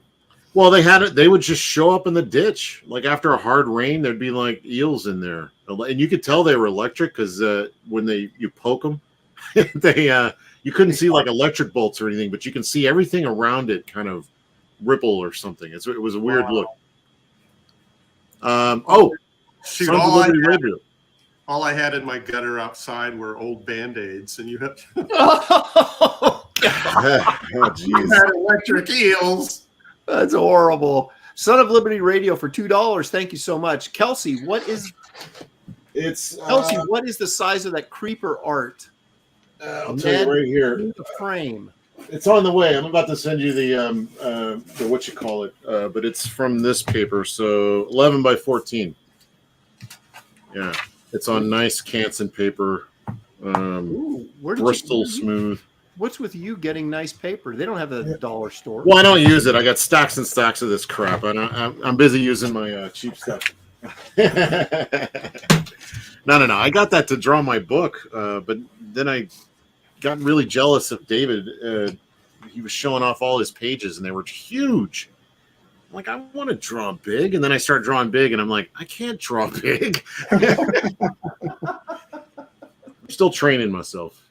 I'll get there. Well, you're not as bad as Roquefort, man. That guy draws like postage stamps. I don't know what the heck, how he does that. He's amazing. Well, he is. That's true, but I wish he'd hurry up with them English lessons, man. I need him out here. I want to talk to. Is he working on that? Does he work? Does he give a crap? He's probably. I haven't seen him on streaming forever. I know he's a very shy guy. He's kind of shy. And we're rough and tumble out here, so I know it's going to be hard. Yeah, that's true. You don't want to get hurt. That's the thing. Yeah, shoot. I'll watch his back. Anybody give him a hard time, I'll take him out. To dinner. You're safe with me, Rocca. Yeah. Look at that guy. He's like writing, penciling, inking, and coloring his book. So he's pretty busy. Yeah. He's one of those guys that came out fully freaking formed. I saw that Velocity series, and I was like, "Who the hell is this?" He did. He just popped out. It's like, "Ta-da! Hello, world." Yeah, but can he do this? What was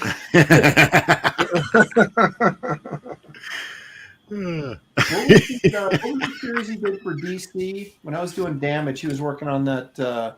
I did a bunch. That New Heroes thing.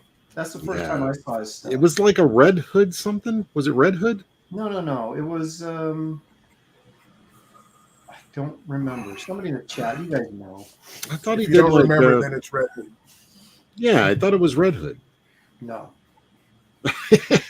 I'm not saying he didn't do Red Hood. I'm saying the series I'm thinking of that he did for the not New 52, but the New Heroes, New Age of Heroes. That's when I was doing Red Hood and the Outlaws. Damage. Kevin Thomas says Damage, a Sideways.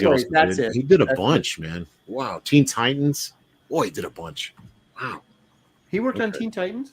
Yeah, apparently. Yeah, I remember who's the little green guy that transforms into stuff. I remember Beast Boy. Rockfort's. Yeah, I remember Rockfort's version of that, so I do remember Teen Titan something in there. God, that seems like a lifetime ago working for mainstream. It does. It seems like about a week for me. I did that Dark Horse thing. Well, but I don't know that Dark Horse is exactly considered mainstream. Yeah, I guess when you're saying mainstream, you're thinking Big Two. Right? Yeah, I guess Big Two is how I should couch that. I mean, I consider Image mainstream nowadays, so they weren't, but they certainly got there.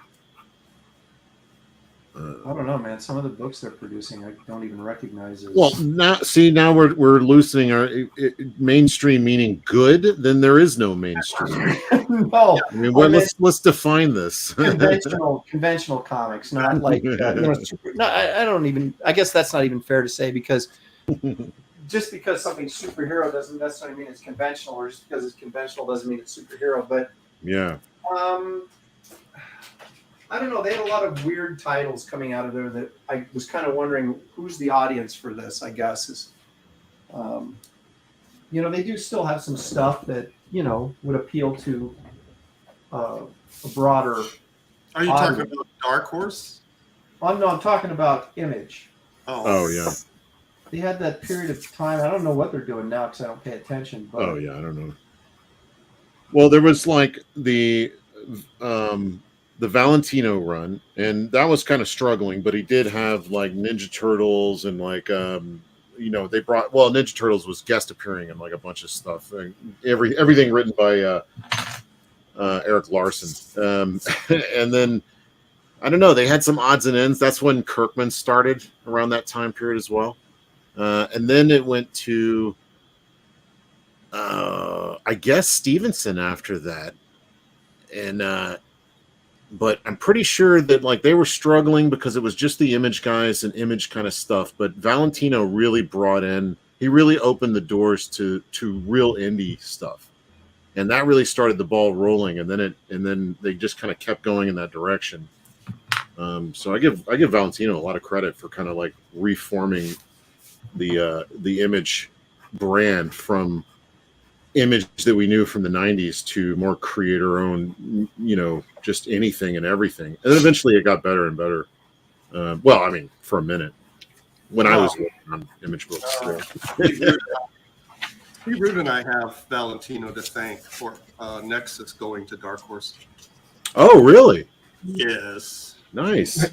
He doesn't mean that in a positive way. Oh, why? Wait, what happened? Marvel didn't like what we were doing with the Moth.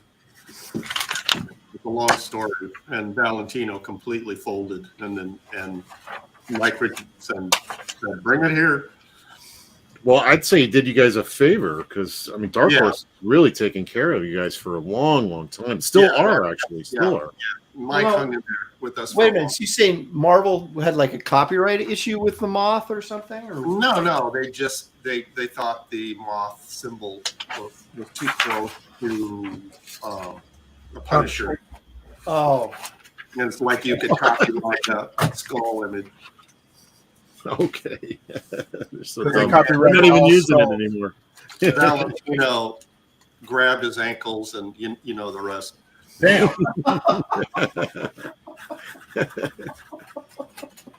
Yeah, now they're not even using the damn No, Punisher skull. So there's speculation that he was trying to get a job at Marvel because he didn't last that long after that. So I don't know really what was going on there at Image. wow, I've always loved Dark Horse. I got more respect for Dark Horse than probably any other. To me, they were like the big three. I always included Dark Horse in there because I loved all their Star Wars books. I loved Nexus. I loved Dark Horse Presents. I loved all the Legend brand, Hellboy and Monkey Man and O'Brien. I liked the Predator comics. I mean, it goes on and on and on. The Mask. I loved all their stuff. Oh yeah, they put out some really interesting stuff, but they put out a lot of really of variety. odd books too. I had a long conversation with Chris Warner. Oh, Chris Warner's great. Yeah. Chris Warner was the paperback collection editor, and he was editing my inking book, and he was telling me like all the projects that he was trying to talk Mike out of. Anything good that you thought would have done well? No, just crazy stuff that he's like, why are we publishing this? Because I want to. That's my company, right? Exactly. Mike called the shots, and he published what he wanted to publish. Well, he published Garbage Man, so I got to give him credit for that. He has good taste, at least in that regard. He must like those classic monster characters because, I mean, look at Concrete. Nobody would have given Concrete the time of day, and he kind of made Concrete a star at Dark Horse by even making him like the logo for a while. Right. Yeah, he pretty much got people's attention. I mean, it's a well-written book. No joke. It's good. So, right. But that's the thing about it that's interesting. I remember seeing that, and I was like, Paul Chadwick's art style didn't really appeal to me all that much. Yeah. And I was like, But then I finally read some of it. I was like, this is really good. Yeah. I agree. I wasn't blown over by his art, even though it was solid. Yeah. But his stories were so charming. Yeah.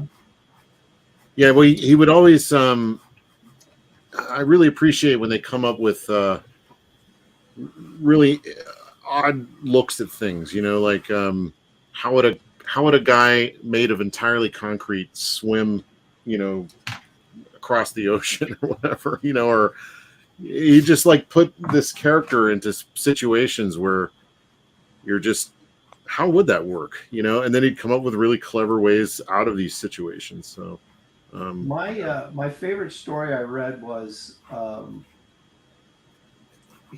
Concrete's out like in the middle of the desert, just like, sitting on some rocks, looking at the stars, contemplating life, whatever. And then he sees down below him in the valley, this road, this car is coming up this lone road. He's out in the middle of nowhere. And the guy gets out of his trunk, and there's this body-sized bag, and he pulls it out of the trunk, gets a shovel, digs a hole, buries it, covers up, and drives off. And so Concrete in his mind is going through all these fantasy situations about, this guy killed his wife, and now he's going to be on trial, and he's the key witness, and he's like fantasizing about him giving his testimony and all this kind of stuff. And then he goes down and digs it up, and it's a bag of candy.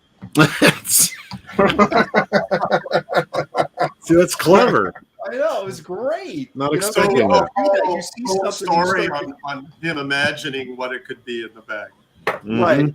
Exactly. That's the thing. We all do that, though, don't we? I mean, you just sort of like, you see one image or something, and you're like, oh my gosh. And you totally create this whole scenario in your head that ends up being completely wrong.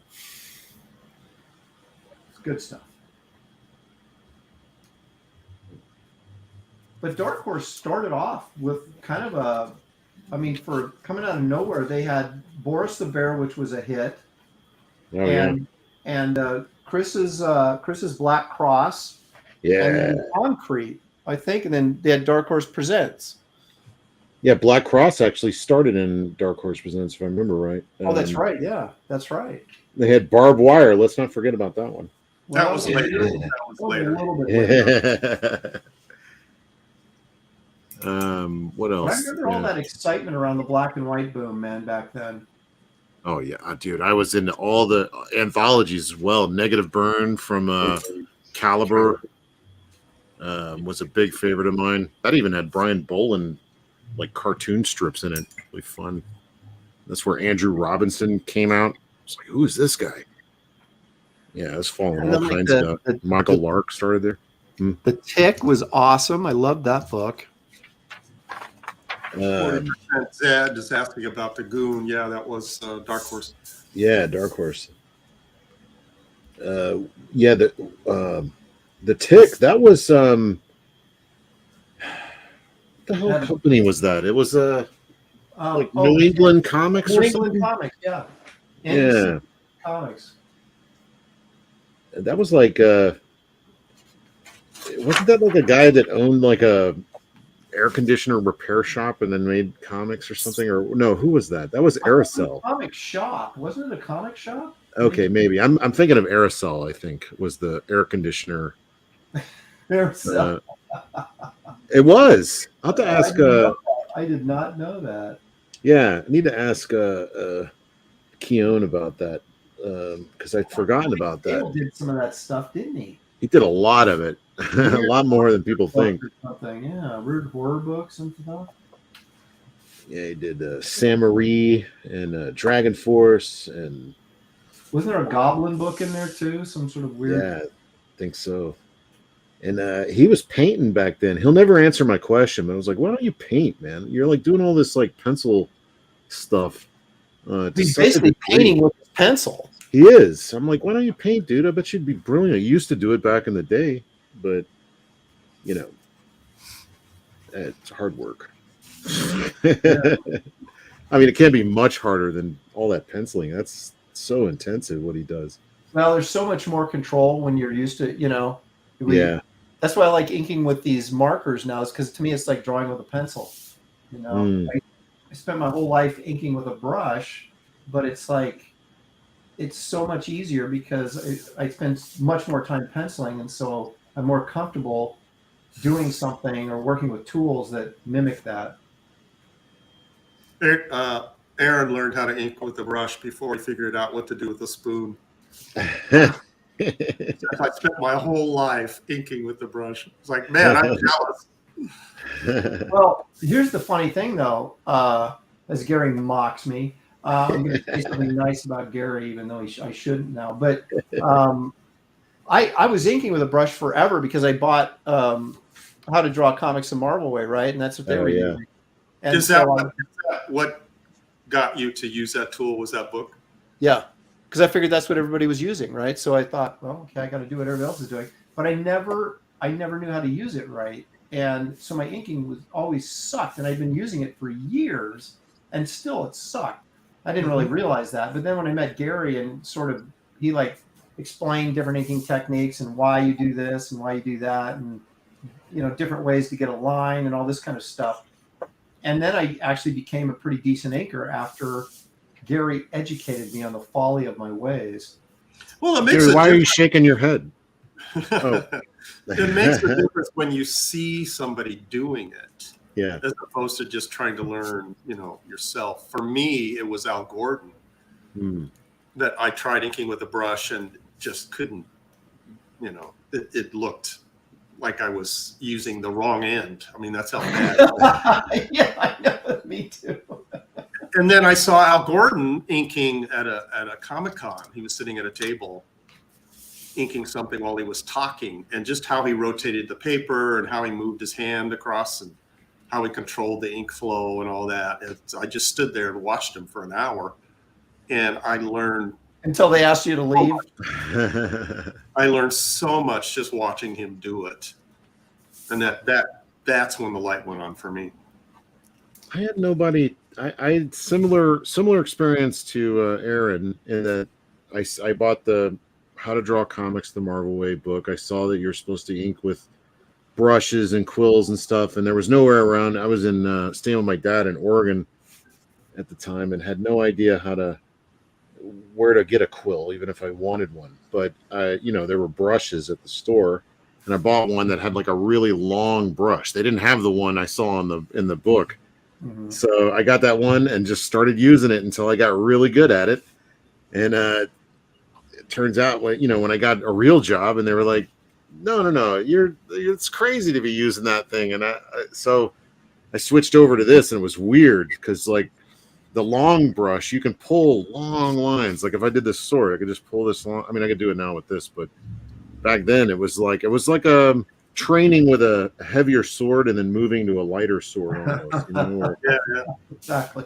Yeah. Well, wait a minute. When were you? Didn't know any better. What years? What years were you in Oregon, Kelsey?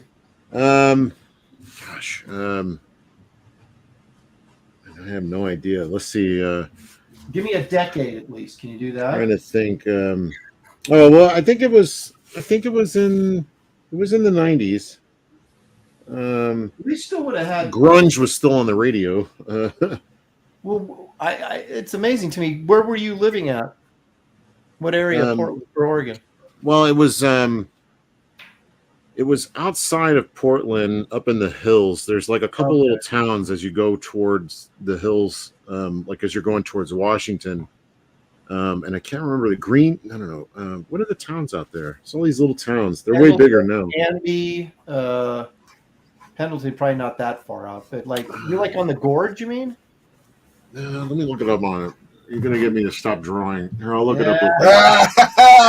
That's the whole plan. Entire plan. But I remember when I found out, like I went there specifically to knock on the door of Dark Horse because I was just getting kind of into all this, and I used to take my dad. He was working on the Super Collider or something out there, and I remember driving in every day, and I'd go through a big tunnel which went through a mountain, and then you'd come out into Portland. Yeah, and here we go, Oregon. You're on Sunset Highway. Yeah, and I remember thinking, man, everybody is so nice here because, like in Dallas, where I was coming from, you put your blinker on is like a warning, like I'm coming over, get out of my way. That's like how it was. But there, you put your blinker on, and they'll slow down and like let you over. I couldn't believe it. I was like, what is this? Is this a trick? Or Antifa came in and ruined the city, but hey, yeah. Oh, it was so great. I really, really, really loved it. It's so beautiful. Paul Glacy used to live near that tunnel that you're talking about, and his wife's dog got run over in that tunnel. Oh no! Thanks for Gary. the story. Thanks, Gary. Well, there's much more to that story, but I will not. It you lived on the west side then. You lived like in Hillsborough or Forest Grove, maybe? Hillsborough. That's I was further out than Hillsborough. Then you're up in Forest Grove then. Up when you get up you start getting up in the mountains once you keep going further out there.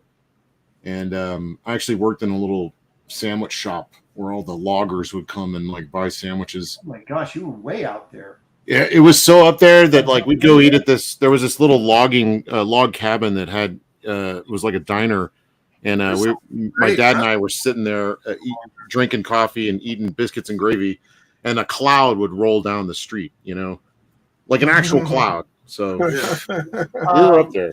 We're like Camp 18 is the restaurant I used to go to on the way to the coast. It's in the what is it?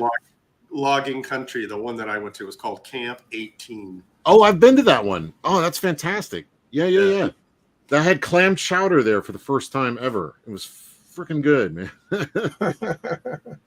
Well, that explains why you weren't near any art supply places where you could pick up that stuff. Yeah, so it's still there, Camp 18. I mean, they have, like lumberjack breakfasts. Yeah. I'm going there tomorrow. Fries, pancakes, and, stuff like that. Yeah, that's another one up in the mountains. My grandmother used to work at the paper mills further up the Columbia River. And we were kind of going touring through. She was there for business, and we kind of hitched a ride, and got to see the spawn, of the salmon spawning, swimming up through the locks and stuff. Yeah, that was really cool. Yeah, you can still do that. Yeah, Multnomah Falls. Yeah, forget about Multnomah Falls. You can't find parking. Oh, really? Yeah, it's that popular that they close it down because you can't find parking. It's Wow. crowded. There was nobody there when I went. It was good times. Just you and Bigfoot. That's it. That's my dad. No, that's interesting because there was some decent art supply places around here. That's why I was curious. But if you lived that far off the beaten path, there wouldn't have been anything out there even. No, I spent most of my time in Portland. I drove in and just stayed there. I actually got to I almost got to meet Art Adams there because his girlfriend at the time was running Planet X, which is a comic book store there in Northwest Portland. Yep. Yeah, so I was trying to get a hold of him, but he was like working, and so I talked to his girlfriend a little bit, and then, all right, well, I'll try again later. Never saw him. You must have known about art media, right? No, I didn't. I was so new to all this. I didn't understand art stores. Like I didn't know there was such a thing. The dollar store was your art store, man. Yeah. Well, I mean, yeah, I got early stuff from I don't know, wherever. I don't even know if Walmart was a thing back then. I'm sure it was. Real small. This is a lesson to some of the people in the chat that are up and coming artists that Kelsey, with his dime store art materials, could still draw better than most of the comic book industry. Well, not back then, but. Well, it's not the material, man, right? That's right. It's not the material. It's all about what you do with what you got. It's not the size of the ship. It's the motion of the ocean. Well, it's kind of a man thing. Aaron, you mentioned art media. That place always cracked me up. The time I went there was to get a Winsor Newton brush. Yeah. And the 20-somethings that worked there were always such snobs. Yes. Yes, they were. It was so funny because I used to go in there when we were in the Studiosaurus days. And I'd go in there to get, actually before Studiosaurus, when I was working at Art Farm over there in St. John's Landing, and I would go in there to get supplies, but I was like a barbarian, like Kelsey. I didn't know the terminology, and I still don't. But I would go in there, yeah, I don't either. I don't know names of art supplies, but boy, you would go in there, and this one gal who I actually became friends with, but she was, she would always make fun of me because I would come in there and go, yeah, I need this, that stuff that does the, whatever. And she's like, oh, you mean this? And, and she would, and one time I must have been in a bad mood or something. And she made fun of me for not knowing what something was called. And I said, yeah, I know. I'm just working professionally. Well, that's what they did. I don't need to know the most of their customers going in there were probably professionals, and they were working for a minimum wage, wanting to be a professional. Right. That's exactly. That's why I said it, because she ticked me off finally, and I let her have it a little bit. You got a question, Aaron, from the chat. Squibs is wanting to know when you're going to do another trivia show. Yeah, Aaron. I'll tell you, doing the prep, it takes me 3 to 4 hours to put that show together, and you must be doing something wrong. What's up? Dude, why so long? No, we do it on the professionals, and I have to research and come up with usually 6 categories and 8 to 10 questions in each category. And then sometimes I have visual aids for the questions, and it's a lot of fun, but it takes a ton of time to prep for the show. And so I haven't done one in a while, but most of the time I have visual aids. Never seems the worst kind of aids to have. Struggling, yeah. Not quite. 8th aids is the worst. But so I was actually thinking about it's about time I did another one. So maybe sooner than later. We'll see. This week has been the last 2 weeks have been so busy for me because I ended the one campaign and I'm almost done with the Wraith of God story, and I got a bunch of like trading card art I had to get done, and I had some covers I had to do for other people, and so anyway, all that stuff is going to be behind me at the end of this week, and I may actually have a little time that maybe next time I host professionals, maybe I will do game show again. There's a lengthy answer to your question. What is it? It's just a trivia show or what? Yeah, I just basically On comic book stuff, pop culture. It could be anything because Billy Tucci's horrible at anything that's comic related, but he's really good at history. So I try to get some historical stuff in there, and then comic related stuff, and then like sometimes just like cars or James Bond movies, or just it's a variety. I'm all over the place. So people have a variety of topics. If they're not good at one thing, then maybe like I'm sure it's rigged in your favor. No, I'm the host, so I don't play. Oh, okay. I just ask the questions. But it always gets a little heated because Graham and Billy are probably the two best at just general trivia. Oh yeah. But Billy knows nothing about comics, and which is so Graham funny. does. Huh? Graham does though, right? Well, yeah. If you do the older, if he's my generation Silver Age stuff, yeah. But if you get into, and then Fraga doesn't know anything about anything except '90s comics, so then I got to, so it's like I try to get a variety of stuff, but it's like usually Fraga is the worst, and Andy Smith is one of the couple times when I like serious comic stuff. He's really good at it, but a lot of times I don't. I just have like one comic category. The other ones are just name this giant shark kind of stuff. And there's a shark movie. Exactly. So it is kind of Roy funny. Scheider's in it. What is it? What was it called? Someone directed it. So anyway, yeah, but it like coming up with the categories, and I do it like Jeopardy, so that I have like these really, you try to come up with clever names for the categories, so you're not exactly sure what it is until you read the first question. Oh yeah. So it's a lot of fun, but a lot of work.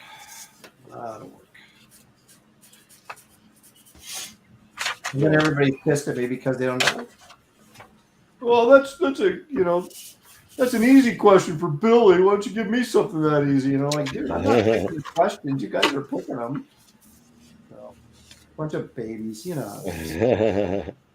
Unlike this show. No, that's right. It was very mature on this show. Real mature. Well, that's why. So, have you guys lost yet, or can I? No, I'm saying that's why this show is not a competition, right? Because we don't want it to get. Yeah, you mean not today? Yeah. Hey, you guys might be surprised at what I'm doing here. Not surprised at all. How's the time doing, Aaron? Yeah. I'll let you know when I'm done. Oh my gosh, it's like wait a minute. When did we start? Past. We started. It took like what, 25, 35 minutes before you start drawing? Well, yeah, but we technically start at 1:30 my time, so that's 2:30. So we got 30 minutes. Oh, okay. So we're all right. I'm going to finish.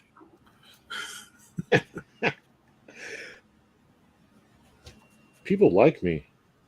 I like myself. Do they? Like positive affirmations. So you're good. I'm good enough. I'm smart enough. And doggone it, people like me. It's like Sally Field with the Oscars. You really like me. That was weird. It was. What did she win that for? Well, she won back to back, and I think it was the second one where she said, "You really like me" or something, because she won for Norma Ray. Oh, that was okay. I thought there was one. I thought it was more new. What? No, it was Norma Ray, and then it was Places in the Heart, maybe. Oh, okay. I have to go back and check. Someone in the chat probably knows.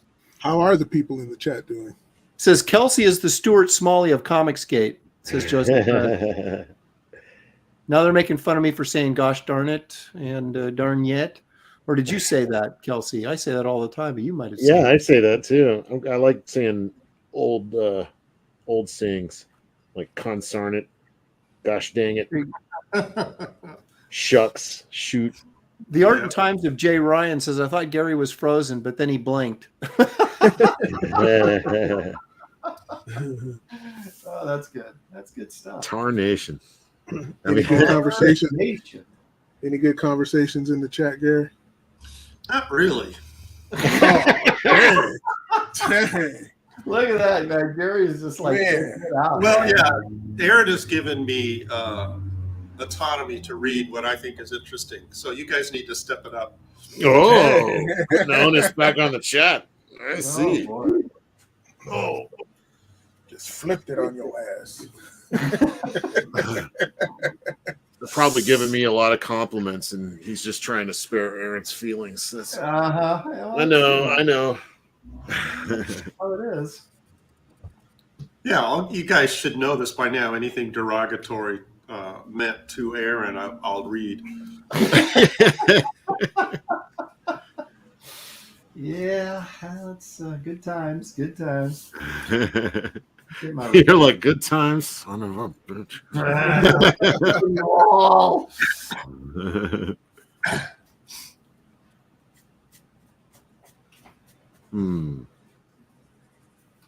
So I went and saw, did I say this last time? I don't know if I did or not. Yeah. Shut up. You know what you're going to say, so the answer is yes. Yeah, no, I went and saw John Wick 4. Oh, yeah. How was that? Yeah, you already mentioned that. Oh, did we? Well, no, you said you were going to. I don't know that. Did he already see it? You said you saw it. You said it was not a good story. You didn't remember it. Oh. Yeah, but I enjoyed it. It just wasn't memorable. See? So you did. What you can remember of it, anyway. What I remember of it is not very memorable. But I enjoyed it. Yeah, well, no, it was just, I think we did talk about it because it was just gunplay for like 3 hours, but it was a quick 3 hours. A lot of carnage, but and just enough story to keep you remembering why you were there. When does anybody find time for this? Andy is always going to the freaking theater. He's always got like reviews of some movie. Why would you go see that, Andy? Why would you go see it? Yeah. Hey, but he's getting his pages done, so he can. He's seeing stuff like Shallow How 2 or things, whatever. He's seeing like some like really lowbrow stuff. He watches everything. Really wild. Well, yeah, but see, he has a writer, so he doesn't have to deal with the writing aspect. Oh, okay.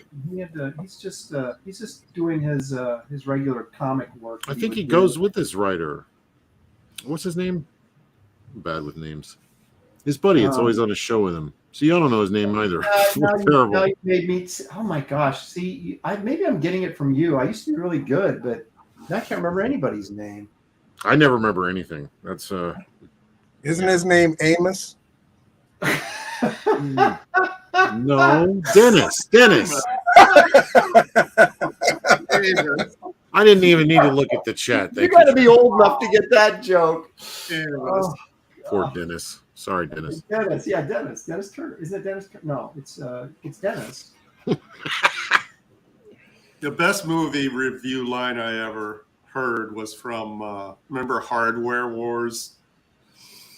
Oh yeah, where Princess Leia had like cinnamon buns on her hair for. Yeah. Oh yeah. And the line was, "You'll laugh, you'll cry, you'll kiss $10 goodbye."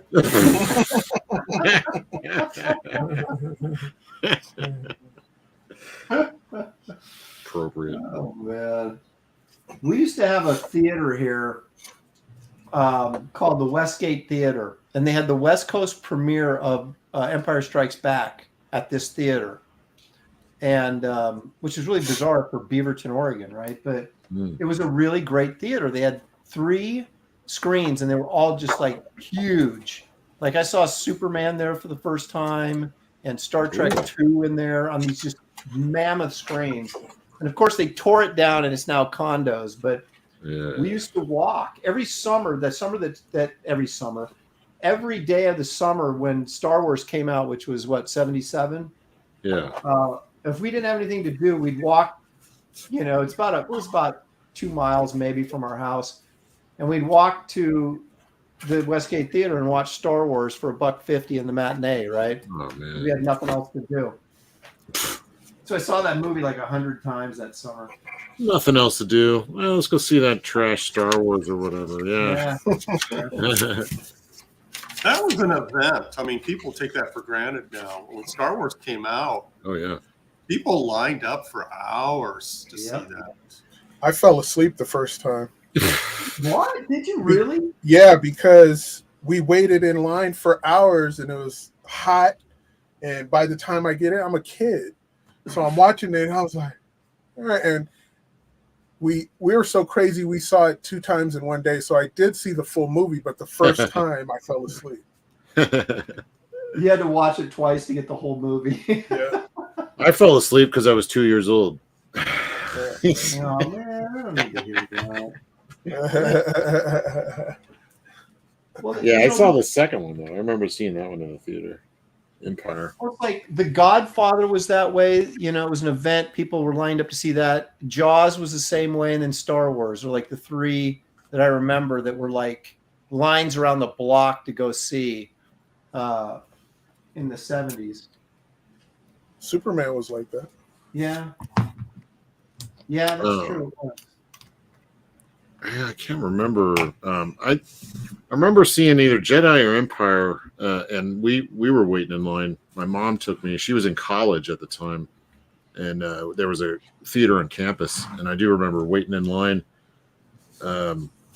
just with all kinds of people. And I just thought it was like normal. I had no idea that it was like, you know, something everybody'd been waiting for. Just thought that was kind of what people did. Go wait in line for whatever. Aaron, you have a super chat. Oh, glitch for £2. That's like $3.50 probably. And thank you, glitch. Appreciate that, Kelsey. And of course, it's for Kelsey. Kelsey, you are frozen, and Guts has one eye. Why am I frozen? Oh yeah, your hand hasn't moved. Oh, that's because I had my screensaver keeps popping up. All right, I got it. Got one eye. Yeah, I don't know what that means. 2 eyes there. Maybe you would know. No, he's saying the character. Oh, he's only got one eye? Yeah, I don't know. You better look it up, dude. Well, I mean, he's got 2 eyebrows, right? I mean, no. You're asking me. Only one of them is open. Hopefully, I got the right one.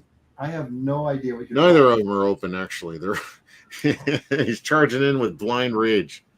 2 eyes is the problem. Should he have like none of the reference I have any kind of eye patch or anything? So let me see. Let me look this up. Schism says he started with 2. He says 2 eyes is the problem. He started with 2 eyes. Well, I mean, you can't. I mean, how do I illustrate that his eye is closed? Because he doesn't have a freaking patch or anything. He keeps one eye closed. You guys get in here and you draw this. How about that? You're so He can't squint. He's got to have that one eye way open. They're both squinting. Oh, okay. I see what you're saying. How about no? You almost changed it. Look at that. Already, I have a big splotch right here. Kelsey picks a topic and he can't even do it. It's just. What do you mean? Currently kicking y'all's ass. Unbelievable. What are you doing, baby man? What was it? Lone Wolf and Cub. Oh, okay. Baby man. Now, Diaper Man was one of the Mighty Heroes. That was a cartoon show. Oh, that's all the Mighty Heroes. That was great. Yeah, Diaper Man, and then there Cuckoo was Man. Long Guy. Yeah. Or would you say David? Every cartoon story was exactly the same. Yeah, Cuckoo Man. They all just Tornado Man. yeah. Rope Man. They were pretty simple. Oh yeah, Rope Man. Yeah. I used to love that though because it was superheroes, you know, and anything that resembled a superhero when I was a kid, I thought was just the greatest thing. What about the gray in his hair? I'm talking to the chat now because he's got this little spot of white in his hair, but not all the time. I I mean, for this to be everybody's like favorite manga, it's sure inconsistent. Well, now we're getting to the bottom of the whole manga thing, isn't it? I mean, aren't they like studio guys cranking this stuff out? Yep. Yeah. What's your point? Well, my point being that if you got different artists working on it, some guys might make some mistakes, the other guys might. No, it's all by the same guy. They're just like, he's like, hey, draw this trash can in the background. And they're like, yes, sir. Oh, okay. And then he'll go back in and do it right. But that's Apparently it's all, with the hair though. If it's not, apparently he's having trouble with the hair though. That's the message I'm getting from you. who? Oh, the assistant. I'm not working with assistant. Someone is, because you said he's got the gray in his hair, but then sometimes he doesn't. And Well, it's a really long manga too, so chances are, I think it started when he was a very young guy. Yeah, obviously he had his eye put out at one point, so maybe they're telling me in the chat. Storian's in a mess. Let's see. Berserk also jumps.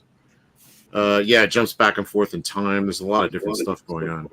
He gets gray hair later on. Okay. Oh, I see. So it all depends on what version you're drawing of it. I don't he know has what. both of his eyes, and he probably doesn't have gray hair, right? Well, he's got one gray spot. So we'll see. I'll do that. Well, I don't know. I got the eye closed. Does he have the gray spot and the eye? Should I do both of those? I don't even know if I got the right armor, because there's like 10 different kinds of armor I'm seeing in this. This is a complete disaster, Kelsey. I'm not letting you think anymore. Start again. Yeah, really, you need to start over, man. And do it Okay, right. we'll do pie next time or whatever. That'll sure please the crowd. Who the hell is Pie? Whatever. Little Orphan Annie. Some old crap that this guy can draw. Oh, wait a minute. You haven't seen what I'm doing yet, buddy. I'm going next level manga here. What do we got? 15 minutes left? 15 minutes. So is Lone Wolf and Cub considered manga, or is that like pre-manga? Is that like just Japanese adventure comics? Or is No, that's manga. Manga means comics in Japan. Oh, does it? Yeah, well, there that's you the go. word.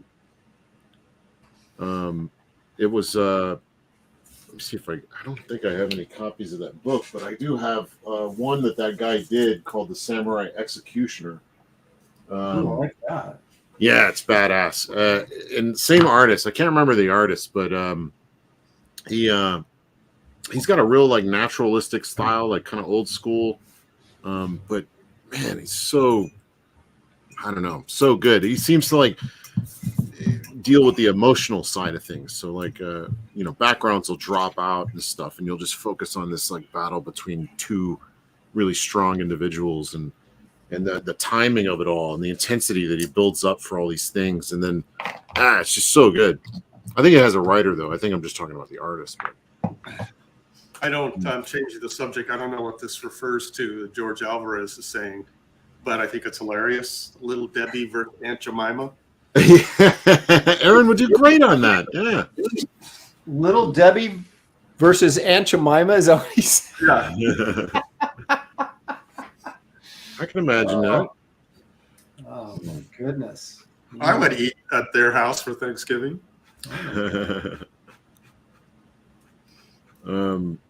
Yeah, I'm wondering what David's gonna pick next week.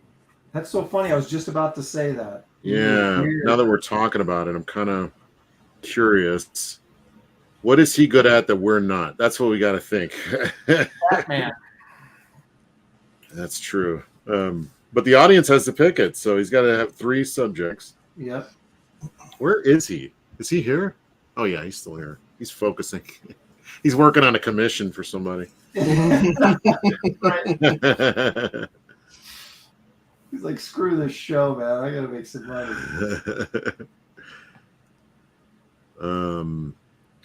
Yeah, I mean, sometimes they'll surprise you, like he was ready with that Metal Guardian Faust, but I think what did you end up doing? Alita. Ghost in the Shell? Alita. Yeah. So, I don't know. Well, he chickened out, basically, because... Marcus Kelgrew says, how about Sarah Lee? Fast food mascots. There you go. Well, oh, that's a great idea, actually, because you got Bob's Big Boy and Yeah. oh my gosh, that would be funny. But you got to mix it with genre somehow. Well, you got wait a minute, you got fast food, or what would be like if you like cereal mascots, but like Kaiser Stone already did those, and they're like on Instagram, and they're like freaking amazing. So I wouldn't even consider doing that. well, maybe you wouldn't. Yeah, go see his Eventually, stuff, and then you'll change your mind too. It's true. I can smell your fear. Let's maybe add that to the list. I'm liking that. Look, because you could do fast food or cereal, or what would be another one? Like the Noid, like Pizza Noid or whatever TV mascots. CNA probably pronouncing that wrong. It's a good well, that idea. would be fast food, though. The Noid would Fast be food fitting with characters. fast food. Oh, okay. So Well, we have to have like a couple different categories. So like one, it could be like you could do cereal because there's so many cereal characters, and then maybe the what would you call like the Mr. Peanut and the like you said the snack cakes and all that kind of stuff, snack food. snack Icon? food. I mean, yeah, like the Keebler elves kind of thing, and like that kind of thing. That would be snack food. We might be onto something here. Let's see. Squibs for $4.99. Thank you, Squibs. Appreciate that. Sometimes I have to pause and reflect on the fact that we get to chat with amazing comic book artists while they draw. Thank you guys so much. Thank you, Squibs. Appreciate you saying that. I know Kelsey doesn't feel that way, and he probably shouldn't. But David and I. Yeah, you're right. I don't feel like I'm working with professionals here. Oh, now they're saying serial killers. Maybe we should draw. Yeah, add that one to the mix. Serial mascots or serial killers. Yeah. Yeah. Oh, if we do that, we got to get John Malin in here to participate. Oh my goodness, that's up his alley. Yeah, exactly. You can draw the serial killers. Dad's Den of Pop Culture comes back and says, "Wait, there are amazing comic book artists we can chat with. What channel?" Condiment. Well, I'm on every morning. I knew that was coming. Monday through Thursday. Oh my goodness, we kid because we care. Was this what it's like? Because you've been in a few studios too, Aaron, right? Yeah. Like, so is this? Are you guys goofing on each other the whole time? Yeah. Were you in the same room? Yeah, That's Gary, what I we're remember. not joking people to death. Is this you got? That's what I remember. I mean, that's why I didn't work at the studio that much, because it was hard Couldn't to get focus. work. Yeah. So much messing around. Well, when I went to Gaijin, and by the time I got there, they were all in individual offices. They'd learned that lesson, and they weren't all working in the main room. So, Well, Studio Source was one large room. We had cubicles, but Nothing to anybody steal. said anything, you could hear them. Yeah. And of course, you're dodging Star Trek discs, flying around. Well, but we would have conversations much like this at times, but then instead of drawing, we just stop drawing and start talking. Whereas here we're like kind of remaining drawing. So maybe it's a time limit. thing. I don't know. Unlike professional comics, we have a time limit here. We have a deadline that we. Yes. I noticed though the You mean chatter. you guys got a time limit? Yeah, David right. recognizes no one's time limit except his own. Yeah. The chatter after lunch was much more subdued than before lunch. That's right. It'd get quiet in there, and it almost feel weird. It's like, is everybody dead or is everybody just working? Yeah. Well, yeah, all the carbs start, doing their job. You're getting sleepy.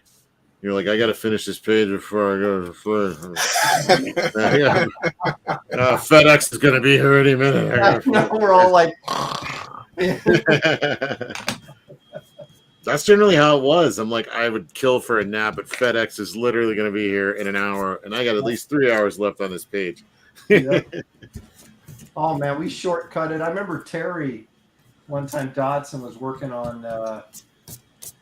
It was a Storm miniseries. I would have loved to hang out with you guys. That sounds like fun. Studio Saurus. It was. Well, it lasted. Then it got contentious there at the end. But what did you do, Gary? Terry was like. It was like a couple of years, wasn't it? We were 2 years in the Oregon Cracker Building. Yeah, I'm not counting. I'm not counting. No, seriously, David Williams came to visit, and they wouldn't let him in. So, yeah, they said no. What? This is a Cracker Building, man. You can't come in here. Wow. So, no, we were there for 2 years. Freaking Oregon, man. We moved over to Richard Finn's place. Because we were crammed into this small room, waiting for the bigger room to get finished. And that's when everything kind of melted down. But that 2 years was actually a lot of fun. Yeah. Oh, yeah. So the story I was going to tell was Terry Dodson had to get this Storm page, this last page done for the Storm miniseries he was doing, and it had to go out FedEx. And so he's like asking us, what do you guys do for shortcuts? And we're like, just put a bunch of like black shadowed shapes in the background. It'll look interesting, and you don't really have to do anything. So there's a few pages in there that had like these strange shadowed backgrounds. He's one that's actually pretty dang good at doing backgrounds. Like, oh yeah, oh, it always blows my mind. I'm like, this guy knows what he's doing because like the perspective is always like spot on.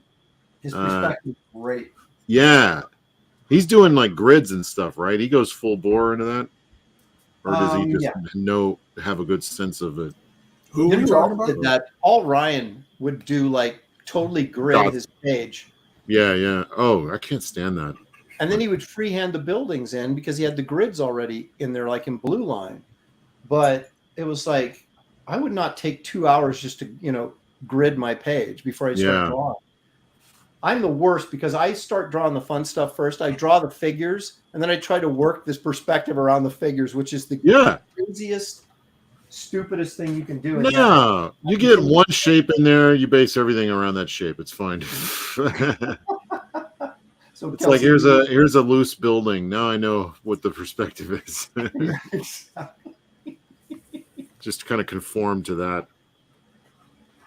But I always hated drawing buildings. I still do, and it's kind of like so. That would always end up being the last thing. Like you go, okay, and Gary always had the reverse philosophy. It's like do the stuff you hate first and get it out of the way, and then you had nothing but the fun stuff left. And then I would work just the opposite. I was like, I don't want to draw these buildings, so I'll draw all the characters, and then you're left with these buildings, as you begrudgingly crank them out at the end. Well, that's because when I first got into comics, that's what I did was back work. See, I never wanted to do. Oh, that makes sense. Actually, that makes a lot of sense. But like, I never wanted to just get all the boring stuff out of the way first because, like I keep saying about FedEx back in the day, I'd be spending a lot of time on that. All I got is this one page left, and it's like the best thing I've ever done. I've been waiting to get to this page, and FedEx is like knocking on the door. Like, well, can you come back in like an hour? You got any other? No, this. Oh, I know. I've done. Did you ever actually ask the guy to come back? Yeah, like, absolutely. It did several times. Some other places around here and come back. Guys, like, I don't work for you, pal. Give me your package. I was like begging DC once I figured out that FTP was a thing. I was like, "You guys got the FTP?" And they're like, "Yeah, but we don't know how to work it." Like, can I show you? Please. I hate this. Didn't you hear the angels sing when you didn't have to use FedEx anymore? You could just. Oh yeah. Oops. Sorry. Uh-oh. Hope that was your water all over your artwork. Yeah, it was. That's destroyed. Yay! I delight in the misery of others. It's not a competition. For me, it's using a brush to ink, and I'm still like this to this day. I always ink the easy stuff first. or the boring stuff that people really don't look at, because I'm intimidated that my brush line isn't going to be as controlled. It always gets better for me as I progress. So I try to. I remember you saying that. It's like, you did the other stuff because it warmed you up, so that when you got to the good stuff, you were going. I do that too. I'll go to rocks and things like that. Yeah. But it was always a confidence thing for me that I wasn't ready to do faces or hands or anything like that. Well, you got to kind of get that. It's different when you're using a pen, but when you're using a brush, you got to get that flow going and get your sense of touch right, so and then you can go and do the delicate stuff. But yeah, starting off that way is dangerous. But I used to do it. I typically go straight to the face, but then what if you mess up everything else and you got this great face on there, so you go and do something else and then you're worried about getting that face right. I got everything else right. Yeah, I just got to do this face. Yeah, there's always a way to mess it up. We got 1 minute, but I'll give you guys a couple more. 1 minute. Well, that's not fair. So 5 minutes, and we'll wrap it up. David's playing for keeps, man. These sketches. No. He's like at the pencil stage. He goes, you'll see this in 2 weeks when I'm good and ready to show it. Okay. No, I'm cranking this out. I think I got something okay. I think if I keep building up all these grayscales, I can muddy it up good enough and just throw it in the trash. It'll be great. I'll get really frustrated when I see David. He'll send me his, like, check out my piece. I finished it up. Oh, great. Where's my knife? I'm gonna. Well, you got looks like you got speed lines and stuff going on, right? I don't have any of that yet. I don't really understand how they do their speed lines. I'm not a. I don't either. Expert. Don't do it like them. Do it like you. How would you do baby card? What? That's what I'm doing. They have dudes that specialize in speed lines. Yeah. Well, and I'm not that dude. I got the Americanized speed line, but that's not the same. Aaron does nothing fast. No need for speed lines. That's right. My characters are all incredibly slow. I could never draw the Flash. Could you? Like, have you ever thought about that? I've actually thought about that. Could I draw the Flash? And I'm like, I don't know that I could. Like, just like Green Lantern, I don't know that I would like drawing his power. Because it's a lot of work. You're always trying to do. You're either doing the multiple characters running around representing him, going here to there to there, or like Green Lantern, Right. His stuff is his ring. Yeah, and if it's Hal Jordan, he's really thoughtful about the mechanical stuff of it, right? So like if you're gonna draw if he's gonna have like a big crane picking up something, it better be like something we recognize, not some imaginary crane. Yeah. See, I think that's kind of dumb of that character, because just because you think it doesn't mean you could think it exactly. Right. But I mean, that was the commandment I got from on high. This is the way it is. And I was like, man, I just want to make up like crazy Kirby machinery or whatever, When did that change? Because I remember Ron Mars, at least, is the one that I heard it from. So early Green Lantern, that the stuff was real crazy. Yeah, it was cartoony. It wasn't, that accurate. Yeah, I don't know, but I never got to play in that realm. I don't know if the only character I really wanted to draw like a book for, in all honesty, was Punisher or Wolverine. Either one of those. Everything else I could just whatever. I'm just not. As well as you did Batman, you didn't want to do Batman? No, because he'd already been done so well, and I truly couldn't think of a way to make it better. And I didn't want to be I just didn't want to have my own take of that, or my own, here's your run of Batman that'll disappear into the quarter boxes. It's like, if I'm going to do Batman, I want to do something different. And then you're dealing with corporate, and they're not going to let you do half the stuff. Yeah. So I did get to do Batman. My favorite Batman is the Batman Adventures. So I got to dabble in that. Yeah. But if they'd have let me do Batman, I'd want to do him like Nosferatu, like really try to make him scary. But then they've done that, right? Like, so Sure. like at some point. But Well, Kelly Jones did like a vampire Batman story. Right. He did a great job on that. Yeah. So I don't know. I don't think I have a good take on him other than just drawing Batman. I never got it's so weird because I like monster stuff, but I never felt like I ever had a real good grasp on Batman. And Superman I don't care about that much, but I do a much better Superman than I ever did Batman. Which is just weird. I can't draw him at all. I'm no good at drawing Superman. Yeah, I shouldn't have said that. So now he's going to end up being a category in something we're doing here. I truly can't draw him. I don't know what it is. I think I have too much hate in my heart to draw something so beautiful, I guess.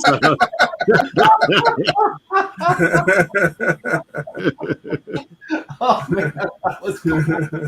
Well, it's like, everybody's talking about James Gunn. I'm like, no, James Gunn is too cynical. I can already spot that. I don't think he'll do a good Superman. So I could be wrong though. 1 minute. But I'm honest about myself though. I definitely I love it. The first Superman movie just rips my heart out, and it excites me. It's so cool. Christopher Reeve is amazing. I love the bad guys. I love all that stuff.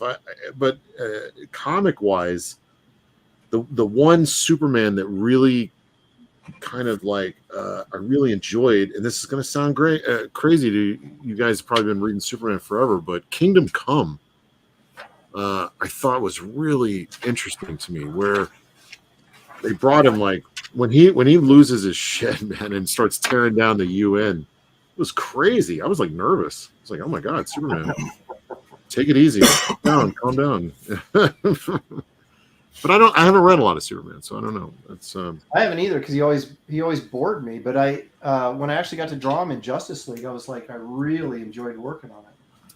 And I was supposed to take over Superman, but that lame-o TV writer who did Babylon 5 was writing it. Oh, Straczynski? Yeah, and I was like, lame-o TV writer. he's all watching this show. Well, yeah. Well, I like J. Michael Straczynski, and I hope he's watching this show. No, it was just he wanted to do Superman walk. Clark Kent walks across America and meets the people, and I was like, "You want me to draw that?" I said, "No, you don't, because I'm not doing it." And then he quit. He didn't even finish this. He bored himself that he quit, and so that's called the Hulk. Bill Bixby. Yeah, Bill Bixby. But I was supposed to take over Superman right after Wonder Woman, and when they said that was a storyline, I was like, "You got to be kidding me! I'm not going to sit here and draw Clark Kent for 12 issues." And you didn't know, right? I didn't do it. No, I didn't take it. I went and ended up doing Justice League International. Oh, that's probably more fun. Which was a lot more fun. But then they Yeah. canceled it because they had too many Justice League books, even though it was selling pretty well. So. Yeah, Justice League Europe, Justice League France, or no, what did they have? It was a bunch of Justice League Unlimited. Yeah, you're thinking of Justice League Belgium. Yeah. Oh, yeah. That's right. That's right. No, this was the reincarnation of that stuff for the New 52. Oh, okay. I want to go back and look at that because, I wasn't too, I wasn't moved by it, but I wasn't really into any of that stuff at that point anyway. I was curious. I can't remember what really stood out to me. Oh man, what was it? Were you talking about the New 52 or just Justice League in general? No, just the 52. Now you got me thinking about the 52. It was I didn't notice. I don't think I ever saw that book. Actually, I didn't even know you were on it, so I might have to go look at that. How much time is it? We're way past. Yeah, we're just a couple minutes over. So, are you guys done? Now we're just talking. We're just hanging. All right. Well, I'm done, so I'll show mine first, and then Kelsey, you look like you're Yeah, I'm done pretty much. I'm noodling it to death. So I'll probably keep doing more on it, but all right. So here we go. Lone Wolf and Cub. let me see. Oh yeah. Ah, that's good. I like the baby like flying out. I don't think I've ever seen that in Lone Wolf and Cub. That's pretty fun. There you go. See, me I tackling like it. wall manga. Look at that Story, man. You win with the story. Is this sword made out of foam? Was it too curved? Is it too curved? Yeah. I don't know. Yeah, I wouldn't know. But yeah. I saw one of those swords at Walmart in the toy section. Yeah. No, that's great. I dig it. I like the little bit of storytelling. That's always going to get me over just a pinup shot, you know, and having the baby hanging up. I love the inking on this. What you're doing with those pens. Real rough. Yep. Zig, baby. Yeah, very good. The David Williams suggestion. Okay, there we go. So there's my Japanese comics thing. Let's see what Kelsey's got to offer us. You probably like Lone Wolf and Cub. Now, see, that looks like that would fit in a manga book. I'm gonna close his eyes so that everybody leaves me alone. How about that? There you go. Yeah, I wanted to add. It's a little muddy, so I'm like trying to just clean up the so that it's a little more easy on the eyes to see. But yeah, when we get up close, you can see all my chicken scratch. He whited out his eye. That's a big sword, man. Yeah. Yeah, I couldn't even get it in the dang page, so I just like forget it. I wish I could get him more coming at you. It feels like he's going this way. Teach him to drink hot chocolate with the spoon still in the cup. Yeah.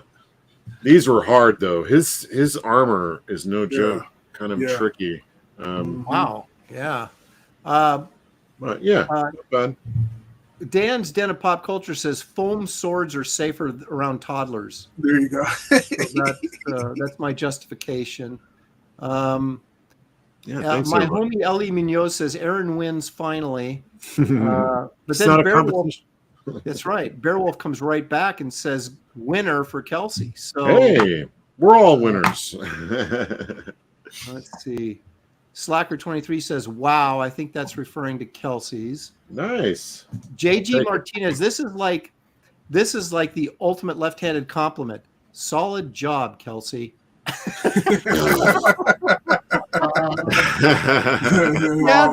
That's pretty good. That's pretty good, Kelsey. Yeah. I'll take it. Judge Dredd, though, says amazing. Squibs, that's amazing, Kelsey. Glitch says great job. Past Master Dan says I'd follow through with an upswing. Hendon says no color, no winner. Oh, dang. Winner wearing chicken dinner says Dan, the pizza man Genovese. He's pushing chicken. You should be pushing pizza. And of course, Zade Comics, that's Phil Diaz, says y'all ain't even Asian. So look at that. TJ, are we culturally appropriating manga right now? Is that we're appropriating it. TJ Brochill says, "Great job, Kelsey-san." Yeah. Origato, Ohio gozaimasu. I don't know. I'm saying all the wrong words. What is your welcome? You're asking me? I don't even know what manga is.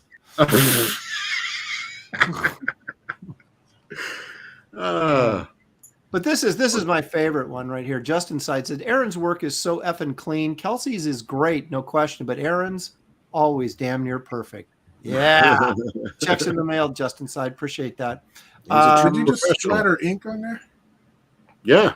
I was splattering. Yeah. Look. He's messing it up, dude. Oh, okay. All right, let's take a look at David's. It's unfinished, but it looks really good if it were finished. Potential. So nice if it were finished. I like the eyes. Yeah, that's these are called sketches. Dude, that's almost a great piece. Oh my gosh, Shelly just sent me a video. She's watching us in the bedroom on the big screen. She also said I won. Thank you, Shelley. Yeah. I don't think she did. No, she means her. She won. Oh, okay. Yeah. Because she can turn the channel anytime she wants. Turn it. I was just about to say she can turn it off. David, that's looking really good. If only we could consider it a finished drawing, you might get a little more accolades. It's a finished pencil drawing. JG Yeah. Martinez says, super cool piece, Brohawk, but it ain't finished. No, I added that. Oh, I did. We just saw you watch this on TV. Oh, you did? Yeah, I just. Oh, it hadn't got to me yet then. Let's see. David wins when it is finished, says Skull Nasher. it's got a lot of potential there. There's really, who knows what that might end up looking like. I like Brohawk's posing, says Prater 7. Sequential Treasures, $100 confirmed for David's once it's finished. Can't wait to see the final art, Brohawk. So they're all kind of like reinforcing that, yeah, it looks like it could be good, but if only it were finished. Something to look forward to is what. Squib says, I want that one, Brohawk. So there you go. Look, see, it's auction material waiting to happen right there. There you go. Citizen Ronan says, I love the face. Prater 7 says, put up a poll to find a winner. And if this isn't a competition, Prater 7, knock that stuff off, man. This is not the Mike Miller show. No. This is all about friendly studio hangout, and we compete. We're competitive to just to better ourselves, not to win a competition, unless of course you think I won. Yeah, exactly. DJ Close says, "Sweet Aaron." There we go. We know how it works. GJ Martinez, spreading the love around, says, "You all bring amazing talent to your drawing table, and I appreciate it, fellas. You all rock." Thank you. Thank you. Thank you. But he meant to say that I rock more, but I understand what he was getting at. So yeah, it turns out I'm not done either. I'm gonna break out my well, you're never done. You just keep noodling until it just becomes this mess, and you're like, "Why?" Aaron, you're gonna paint yours too. Yeah. I don't know if I am. Someone said my cart in the background was too small, so now I feel like I've sort of ruined the whole thing. You're self-conscious about the size of your cart now. Yeah. For your wee baby. Barrel Wolf 13 says, if David finished, it would be a solid second place. Gary wins this week, says Henry. He wins every week. Oh my goodness. All right, so that is pretty much the show. We've had nearly 200 viewers the whole time. That's excellent. The show is growing. We appreciate it. If you guys would hit the like and subscribe, that would help even more. I don't know how it helps, but I'm told that it does. So please be generous with your likes and subscribe. And also, let me remind everybody that David still has Bass Reeves West of Hell on Indiegogo. You'll find the link in the description of this video. Kelsey has what do you got, Kelsey? Whatever I'm selling here on this show. Well, we've got a link to his YouTube in the come hang out with me in the mornings, Monday through Thursday on Comic Kelsey on YouTube. If you want to buy some artwork, I started an Etsy, so etsy.com/shop/Comic Kelsey. I got artwork up on there. One just sold, and I sent it out today. Still got another one. Oh my God, David! He scared the crap out of me. I was like, "What was that, man?" And also, you got Nexus coming out at some point through Dark Horse, right? You and Ben. Yeah. And we're currently working on one that we're crowdfunding in a few months later in the year. Oh, okay. And of course, my own book, right? No, that's another thing. I got a lot going on. You do, and you also need to coloring your thing. Actually, right. Do people know about this? I haven't said anything because I don't know if. The nightclub story, which is one of the backup stories in Blood Hunters, is being colored by Kelsey Shannon, and I'm going to start working on that again in next week. So on Monday. So there you go. So pages will be coming. I'll be ready for new pages. I mean, the old ones aren't going to be done, but I'll be ready for new ones. No, I'm finishing it up. Don't worry. Gary Martin, you have a book called Brush with Destiny that we have the sign up for on Indiegogo. talk a little bit about the book, if you will. The link is in the description of this video for the sign up, by the way.